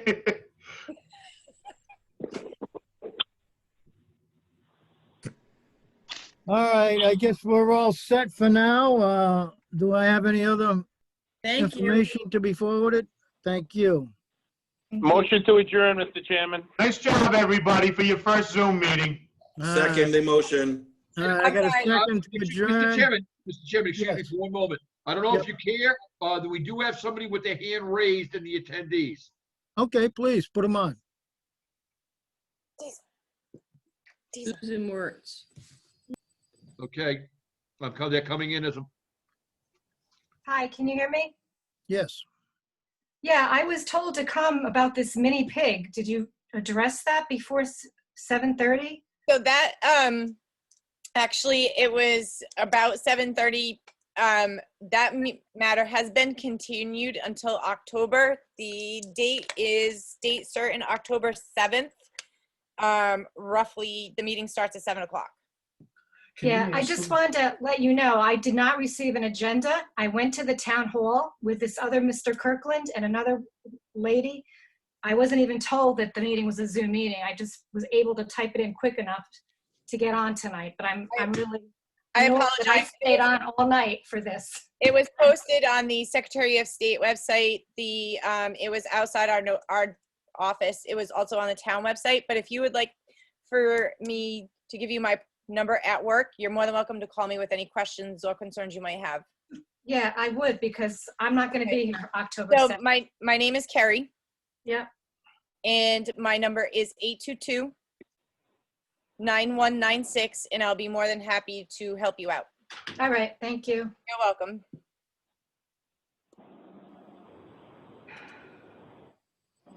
that's it, no one else. No one else? No one else, sir. Okay, at this time here, I'd take a motion that we adjourn. You already have them. I already have it. Okay, who made the You motion? have it and seconded. I made the motion, Keith. Who Who made seconded? the motion? Okay, who seconded? I did. Who's I I? did. Russell. Russell. Okay. Who's aye? I got it. It's Russ Lockley. Russ Okay. Lackalade, my All right, roll call on that would be Russ Lockley. How do you vote? Will approve? Russ, Yes. Yes. you vote to approve to adjourn?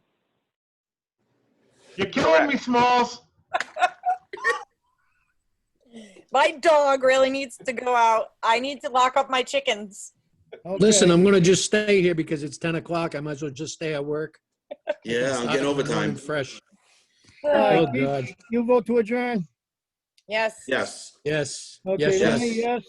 Yes. Ed, yes? Yes. Chair votes to adjourn. Okay, we're all done. Bye-bye. Nice to Good see night, you, everybody. everyone. Night. Good night. Good night. Night, Thank everyone. you. Thank you. Thank I don't know you. why Thanks, it's still Eddie, for your sunny. help. You guys are still in the sun. It's nice. Hey, Ed, Yes. where did you get that picture background of the waves? Oh, I just downloaded it off the internet. Oh, I was gonna say, because it hasn't changed. The waves have been the same all the time. Yeah, how about Russ? He's at the swimming pool. Russ is All at right. his swimming pool. It hasn't changed all night either. All right, thank you. Good night, all.